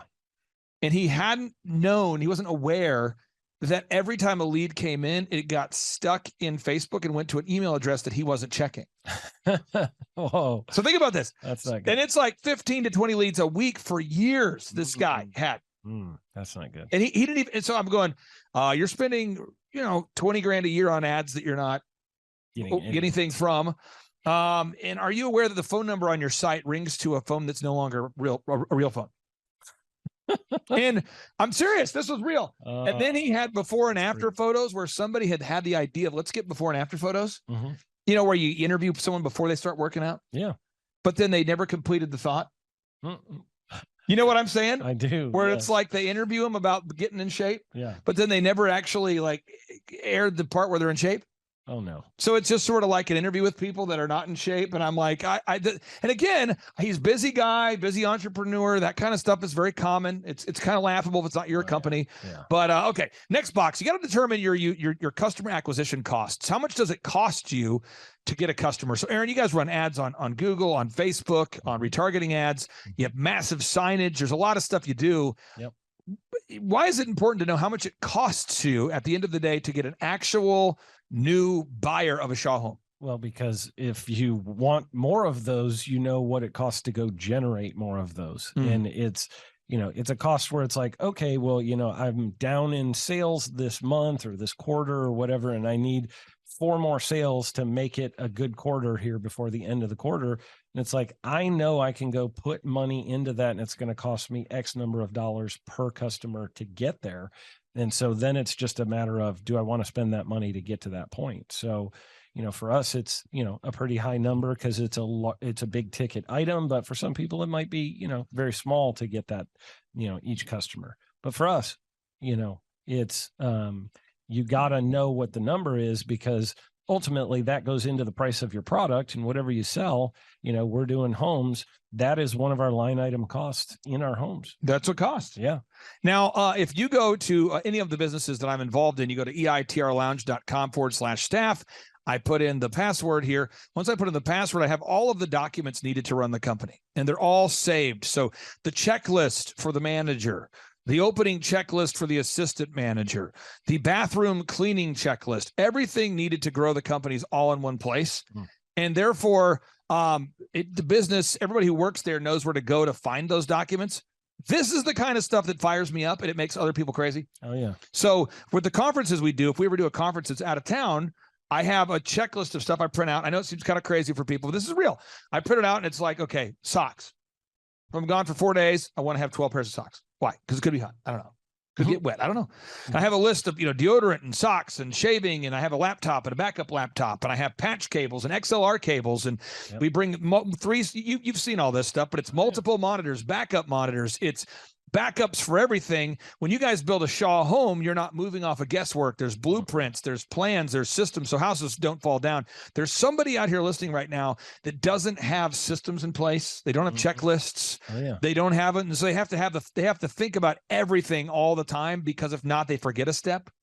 What would you say is the importance of having taken the time to have built these systems now? It is the night and day difference between running around like your hair is on fire every day, constantly playing firefighter, or, you hear people say, oh, I'm up to my armpits in alligators, It's because you don't have systems and processes. And every time at Shaw Homes, every time that we have a problem come up, we automatically go, okay, what step in our system did this fall apart in? Yep. And what's broken in that step, and how can we fix it so it never happens again? So we go fix the process. We address the problem for the customer, but then we go back after that and we go, how do we fix the process so we don't repeat this problem? And the business owners that are running around with their hair on fire all the time, it's because there's no systems, no processes. Everything is urgent. Everything is hair on fire. Correct. And it is a chaos world that you live in. And if you're going to build homes for a living and build a lot of them, you cannot live in that chaos world. Now, this next box, I get excited about all these boxes. This is what I get excited about. This right here is what I care about. Okay. The next box is management and execution. You have people on your team, and I'm just going to give some examples, and I hope this benefits somebody out there listening. You have people on your team. It's their responsibility every time that you do a new house. They go out there and they design, or they get the blueprint on the website. Yep. They get the new a design of the home, because people want to see floor plans. Yep. So somebody's job is to get those up there. Yes. Somebody gets photos of every house that you guys are building. Yeah. Somebody gets videos of every house. Somebody puts them all up for sale. Somebody answers the phone every day. Yes. Somebody calls the leads every day. Every day. Somebody cleans the bathroom every day. Somebody builds the houses every day. Now, this is what I find, and I'm sure none of our listeners can relate to this. Some of our listeners fire people and then nothing happens. So work with me on this. There's listeners out there that I talk to them every day because we do free 13-point assessments. So I talk to 2 or 3 people a day who go to thrivetimeshow.com. They want to schedule a consultation. And the other day you heard me talking to Jordan. I said, Jordan, go ahead and keep setting those. We set an appointment with someone who's definitely not a good fit. Yep. And you could tell he had a little, question if that was okay. And I said, I would rather you set an appointment with somebody than not, because I don't know if who's a good fit or not, Yeah. But the idea, though, is I sit down. I was talking to a guy the other day, and he was like, the reason why my team did not get Google reviews or reviews this week is because we fired a guy. And I go, because I'm just asking him, where are we stuck? What's your biggest limiting factor? I have a big process I go through in my evaluation. Yep. And I said, who calls the leads? He's like, well, normally I have a person that calls the leads, but we just fired her. And I mean this, and I'm going, how long have you been in business? This guy's been in business for over 10 years, and he's reaching out for help. Good person. We're trying to help him. I think it's going to be a good fit. But so I said, so basically everybody follows the systems until they don't work there anymore. And then no one does the systems. And you go back and forth vacillating from things being done to not being done. And one of my favorite things about working with you guys is that you're honest people. What does that mean? You do your best to do what you say you're going to do. And you hold yourself and the employees accountable. Absolutely. But what would happen if every week if somebody wasn't performing, you removed them from the position, and then the houses weren't built for the week because something wasn't going well, or because maybe a salesperson wasn't performing at the peak, you let them go, and the next thing you know, what would happen if you managed your company that way? It would be a disaster. I mean, I can't just fire my superintendent without having somebody already ready to take over all of those responsibilities, because I've got materials showing up at the job site today, tomorrow, and the next day. I've got trades showing up who need some supervision, need to know what they're supposed to be doing. If I fire that guy with no warning, somebody else has to come fill in that position. So, for us, we try to never have that gap happen. And, sometimes it's like, that you're going to need to fire somebody and you can see the writing on the wall. Right. But you want to get the next person up and ready to go before that happens. And you guys have a weekly meeting. So we talk a lot on the show from an employer perspective, but how frustrating would it be to be an A-player employee and you're working for a C-player boss? A boss that doesn't have a staff meeting, that's not organized, that doesn't pay people on time, that's constantly emotional. I see that a lot. And so management is a learned skill. Yes, and thankfully, when I first met with you, you'd already really mastered, in my opinion, managing people. But this next box is where I thought we needed some help, was to build a system for constantly recruiting new people, because certain people work for Shaw Homes for 3 years or 4 years, and then they want to go move, they want to have a baby, they want to stay home, they want to get a new job. And even though you have low turnover at Shaw, certain people get to their expiration date and it's time for them to move on to something else. And because we didn't have a process in place at Shaw at that time to consistently bring in a pipeline of new people, it made it difficult to do the management that was needed. Can you talk about the importance of implementing a human resources program for hiring, inspiring, training, and retaining good people? It's huge. I mean, that was definitely an Achilles heel for us, and you helped us a lot with that. Putting in where every single week I'm seeing potential candidates that could come work for us, and they're job shadowing and seeing what it's like to work in our company every single week. It does multiple things. It helps the people who work there to know, hey, there's other people who desire to come work here. There we go. And, if I'm not doing my job, I might get replaced. So there's a little bit of that. And then it's also a thing of, the people who are shadowing get to see the job being done by people who are happy doing their job. And it helps them to want to come be a part of Shaw Homes. I've got a very long list of people right now in every single position that would be excited to come work for us if I did all of a sudden find myself with an opening, because occasionally people leave with no notice or whatever, something happens, family emergency, whatever. Right. And you have that, I need to replace somebody immediately. And the great thing about it is I have a whole bunch of people that I could plug into that position very quickly, because every single week I am interviewing. Now, the next box here is you got to do your accounting, and in order to earn millions, you have to automate your accounting. What does that mean? You have to have a system in place for making sure you price your products and services correctly, and that you pay yourself first, that you set aside a set amount of money to pay yourself and your staff. And all these things work together. And what I find is people ask me, often just not knowing, they come from a place of a good heart, they don't know. They say to me, Clay, what is the most important step in growing Shaw Homes? I've heard Aaron on the show. He's a great guy. Clay, I've heard PMH OKC on the show. Clay, I've seen OxyFresh on the show. What was the most important thing they did? And to me, that's like asking a hiker, what was the most important step you took to get to the top of that mountain? Well, it was the one we took there an hour ago. I took a left step. No, it's that gasket of baker. What's the most important ingredient? Is it milk? Is it sugar? Is it eggs? Is it, it's like asking a farmer, what's the most important thing, feeding the animals or watering them? What's the key to your success? There's just certain questions that I understand people want to know, but all of this has to work together, and nothing works unless you do. So I have 3 final questions for you. For anybody out there that's thinking about scheduling a consultation, a free consultation with thrivetimeshow.com and myself, obviously they're stuck with me if they fill out the form. I'm the only person that does 13-point assessments. I believe I've seen it since 2005. We help people decrease their costs, increase their time, freedom, and profits. What would you say is the benefit of scheduling that 13-point assessment? Well, actually, the 13-point assessment was very eye-opening for me. You asked me a lot of tough questions that I probably should have been asking myself and wasn't. And so as we went through the questions, I was like, I think at every question you asked me, I was like, oh, that's a good question. And I was like, hang on, let me think about that for a minute. So I find that it kind of helps open your eyes to, these are some things that I know I have some areas of weakness. And then there were, I think, a couple of the questions where I was like, oh, I know the answer to this one. I got this one, no problem. But it helps you sort of identify. I walked away having identified areas of strength and areas of weakness, even though that really wasn't the purpose of the phone call necessarily. It helped me to see that. And then I was like, I think I have a need in a couple of these areas, and I didn't really know what to do for myself. I didn't have the answers. In part 3 of today's show, part 2, we're going to show the Ronnie Morales story. On part 3, we're going to do a testimony with Myron. And Myron just bought his first Lamborghini today, and he's super fired up. And so Myron's about 6 years down the path. We've been working with you for about 8 years, whereas Ronnie's been with us for less than a year.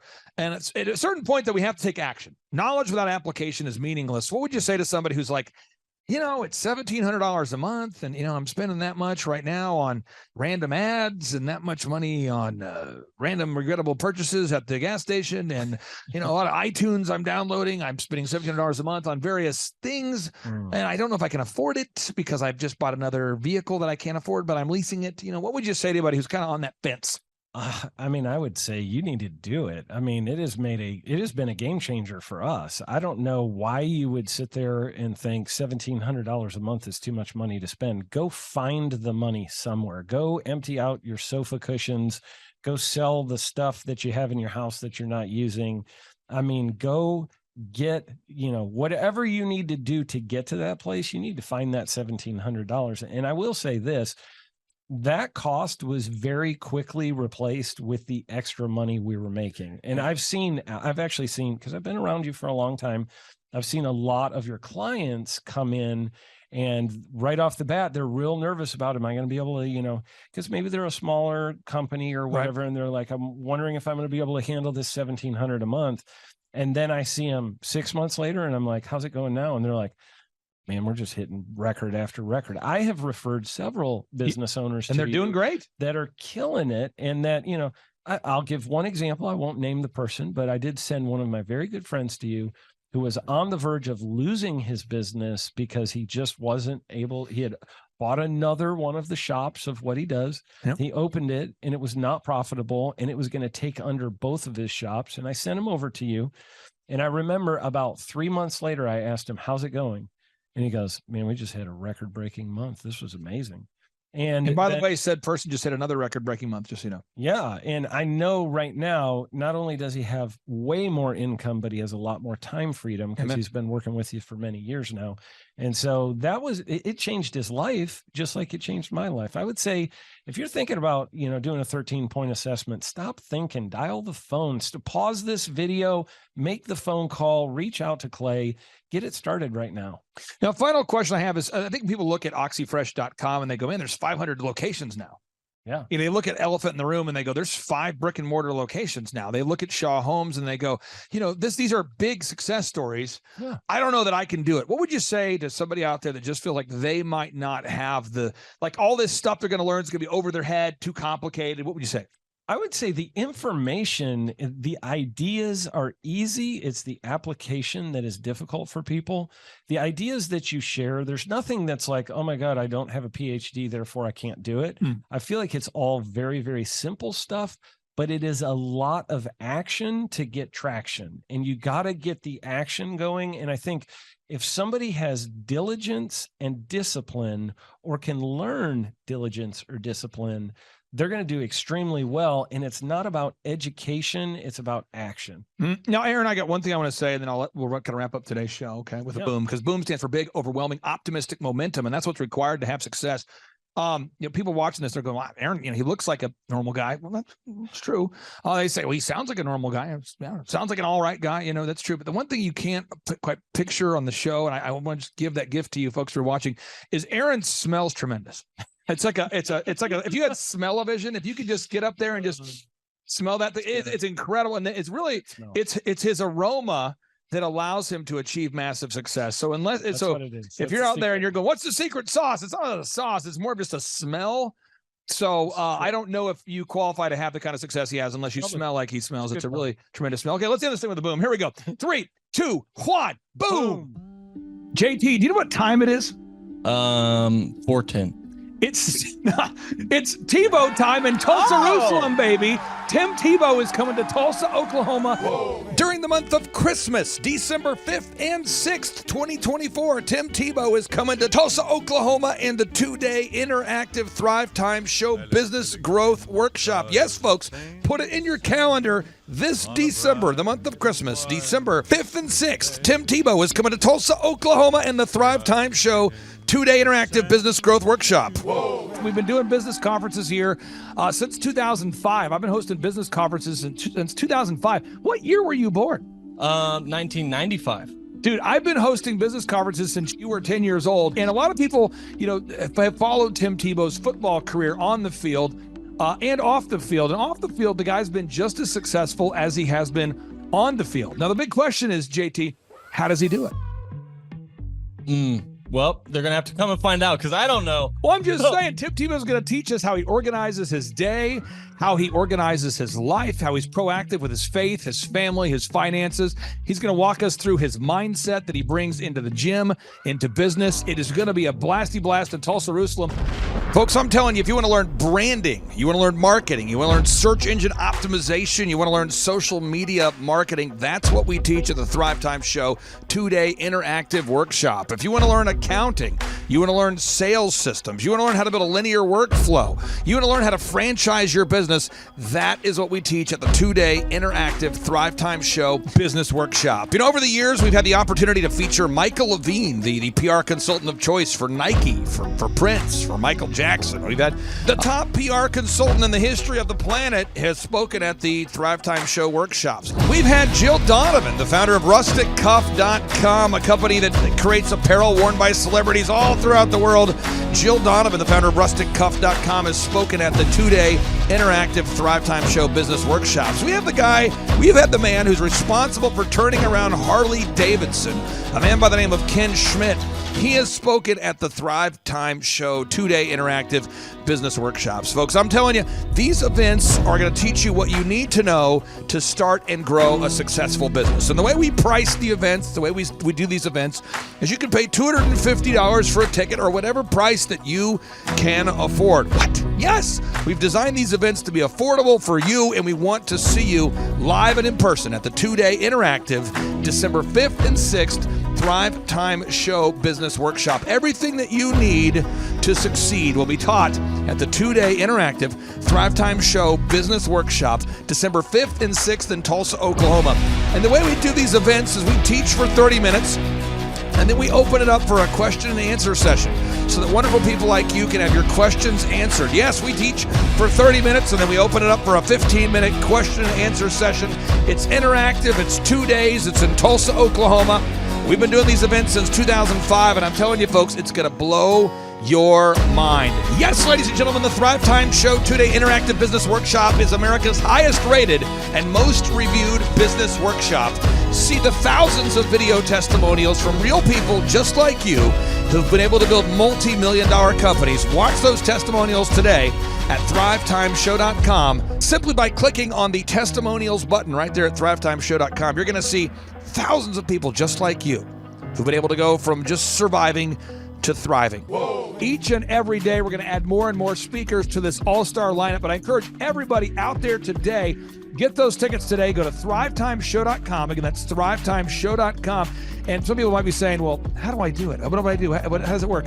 You just go to thrivetimeshow.com. Let's go there now. We're feeling the flow. We're going to thrivetimeshow.com. Again, you just go to thrivetimeshow.com. You click on the business conferences button, and you click on the request tickets button right there. The way I do our conferences is we tell people it's $250 to get a ticket. Yep. Or whatever price that you can afford. And the reason why I do that is I grew up without money. JT, you're in the process of building a super successful company. Did you start out with $1 million in the bank account? No, I did not. Nope, did not get any loans, nothing like that. Did not get an inheritance from parents or anything like that. I had to work for it, and I'm super grateful. I came to a business conference. That's actually how I met you, met Peter Taunton. I met all these people. So if you're out there today and you want to come to our workshop, again, you just got to go to thrivetimeshow.com. You might say, well, who's speaking? We already covered that. You might say, where's it going to be? It's going to be in Tulsa, Jerusalem, Oklahoma. And someone says, Tulsa, Jerusalem. I'm really trying to rebrand Tulsa as Tulsa, Jerusalem, sort of like the Jerusalem of America. But if you type in Thrivetime Show and Jinx, you can get a sneak peek or a look at our office facility. This is what it looks like. This is where you're headed. It's going to be a blasty blast. You can look inside, see the facility. We're going to have hundreds of entrepreneurs here. It is going to be packed. Now, for this particular event, folks, the seating is always limited because my facility isn't a limitless convention center. You're coming to my actual home office, and so it's going to be packed. Who? You're going to come. Who? You? I'm talking to you. You can just get your tickets right now at thrivetimeshow.com. And again, You can name your price. We tell people it's $250 or whatever price you can afford. And we do have some select VIP tickets, which gives you an access to meet some of the speakers and those sorts of things. And those tickets are $500. It's a 2-day interactive business workshop, over 20 hours of business training. We're going to give you a copy of my newest book, The Millionaire's Guide to Becoming Sustainably Rich. You're going to leave with a workbook. You're going to leave with everything you need to know to start and grow a super successful company. It's practical, it's actionable, and it's Tebow time right here in Tulsa, Jerusalem. Get those tickets today at thrivetimeshow.com. Again, that's thrivetimeshow.com. Hello, I'm Michael Levine, and I'm talking to you right now from the center of Hollywood, California, where I have represented over the last 35 years 58 Academy Award winners, 34 Grammy Award winners, 43 New York Times bestsellers. I've represented a lot of major stars, and I've worked with a lot of major companies. And I think I've learned a few things about what makes them work and what makes them not work. Now, why would a man living in Hollywood, California, in the beautiful sunny weather of LA, come to Tulsa? Because last year I did it, and it was damn exciting. Clay Clark has put together an exceptional presentation, really life-changing, and I'm looking forward to seeing you then. I'm Michael Levine. I'll see you in Tulsa. Thrivetime Show 2-day interactive business workshops are the world's highest rated and most reviewed business workshops because we teach you what you need to know to grow. You can learn the proven 13-point business systems that Dr. Zellner and I have used over and over to start and grow successful companies. I mean, we get into the specific steps on what you need to do to optimize your website. We're going to teach you how to fix your conversion rate. We're going to teach you how to do a social media marketing campaign that works. How do you raise capital? How do you get a small business loan? We teach you everything you need to know here during a 2-day, 15-hour workshop. It's all here for you. You work every day in your business, but for 2 days you can escape and work on your business and build these proven systems so now you can have a successful company that will produce both the time freedom and the financial freedom that you deserve. You're going to leave energized, motivated, but you're also going to leave empowered. The reason why I've built these workshops is because as an entrepreneur, I always wish that I had this. And because there wasn't anything like this, I would go to these motivational seminars, no money down, real estate, Ponzi scheme, get motivated seminars, and they would never teach me anything. It was like you went there and you paid for the big chocolate Easter bunny, but inside of it, it was a hollow nothingness. And I wanted the knowledge, and they're like, oh, but we'll teach you the knowledge after our next workshop. And the great thing is we have nothing to upsell. At every workshop, we teach you what you need to know. There's no one in the back of the room trying to sell you some next big get-rich-quick, walk-on-hot coals product. It's literally, we teach you the brass tacks, the specific stuff that you need to know to learn how to start and grow a business. And I encourage you to not believe what I'm saying, and I want you to Google the Z66 auto auction. I want you to Google elephant in the room. Look at Robert Zellner and Associates. Look them up and say, are they successful because they're geniuses, or are they successful because they have a proven system? When you do that research, you will discover that the same systems that we use in our own business can be used in your business. Come to Tulsa, book a ticket, and I guarantee you it's going to be the best business workshop ever, and we'll even give you your money back if you don't love it. We've built this facility for you, and we're excited to see you. And now you may be thinking, what does it actually cost to attend an in-person 2-day interactive Thrivetime Show business workshop? Well, good news. The tickets are $250 or whatever price that you can afford. What? Yes, they're $250 or whatever price you can afford. I grew up without money, and I know what it's like to live without money. So if you're out there today and you want to attend our in-person 2-day interactive business workshop, all you got to do is go to thrivetimeshow.com to request those tickets. And if you can't afford $250, we have scholarship pricing available to make it affordable for you. I learned at the Academy in Kings Point in New York. Acta non verba. Watch what a person does, not what they say. Whoa. Good morning, good morning, good morning. Robert Kiyosaki, the Rich Dad Radio Show. Today I'm broadcasting from Phoenix, Arizona, not Scottsdale, Arizona. They're close, but they're completely different worlds. And we have a special guest today. Definition of intelligence is if you agree with me, you're intelligent. And so this gentleman is very intelligent. I've done his show before also. but very seldom do you find somebody who lines up on all counts. And it's a Mr. Clay Clark. He's a friend of a good friend, Eric Trump. But we're also talking about money, bricks, and how screwed up the world can get in a few and a half hour. So Clay Clark is a very intelligent man, and there's so many ways we could take this thing. But I thought, since you and Eric are close, Trump, what were you saying about what Trump can't, what Donald, who's my age, and I can say or cannot say? Well, first of all, I have to honor you, sir. I want to show you what I did to one of your books here. There's a guy by the name of Jeremy Thorne, who was my boss at the time. I was 19 years old, working at Faith Highway. I had a job at Applebee's, Target, and DirecTV. And he said, "Have you read this book, Rich Dad, Poor Dad?" And I said, "No." And my father, may he rest in peace, he didn't know these financial principles. So I started reading all of your books and really devouring your books. And I went from being an employee to self-employed, to the business owner, to the investor.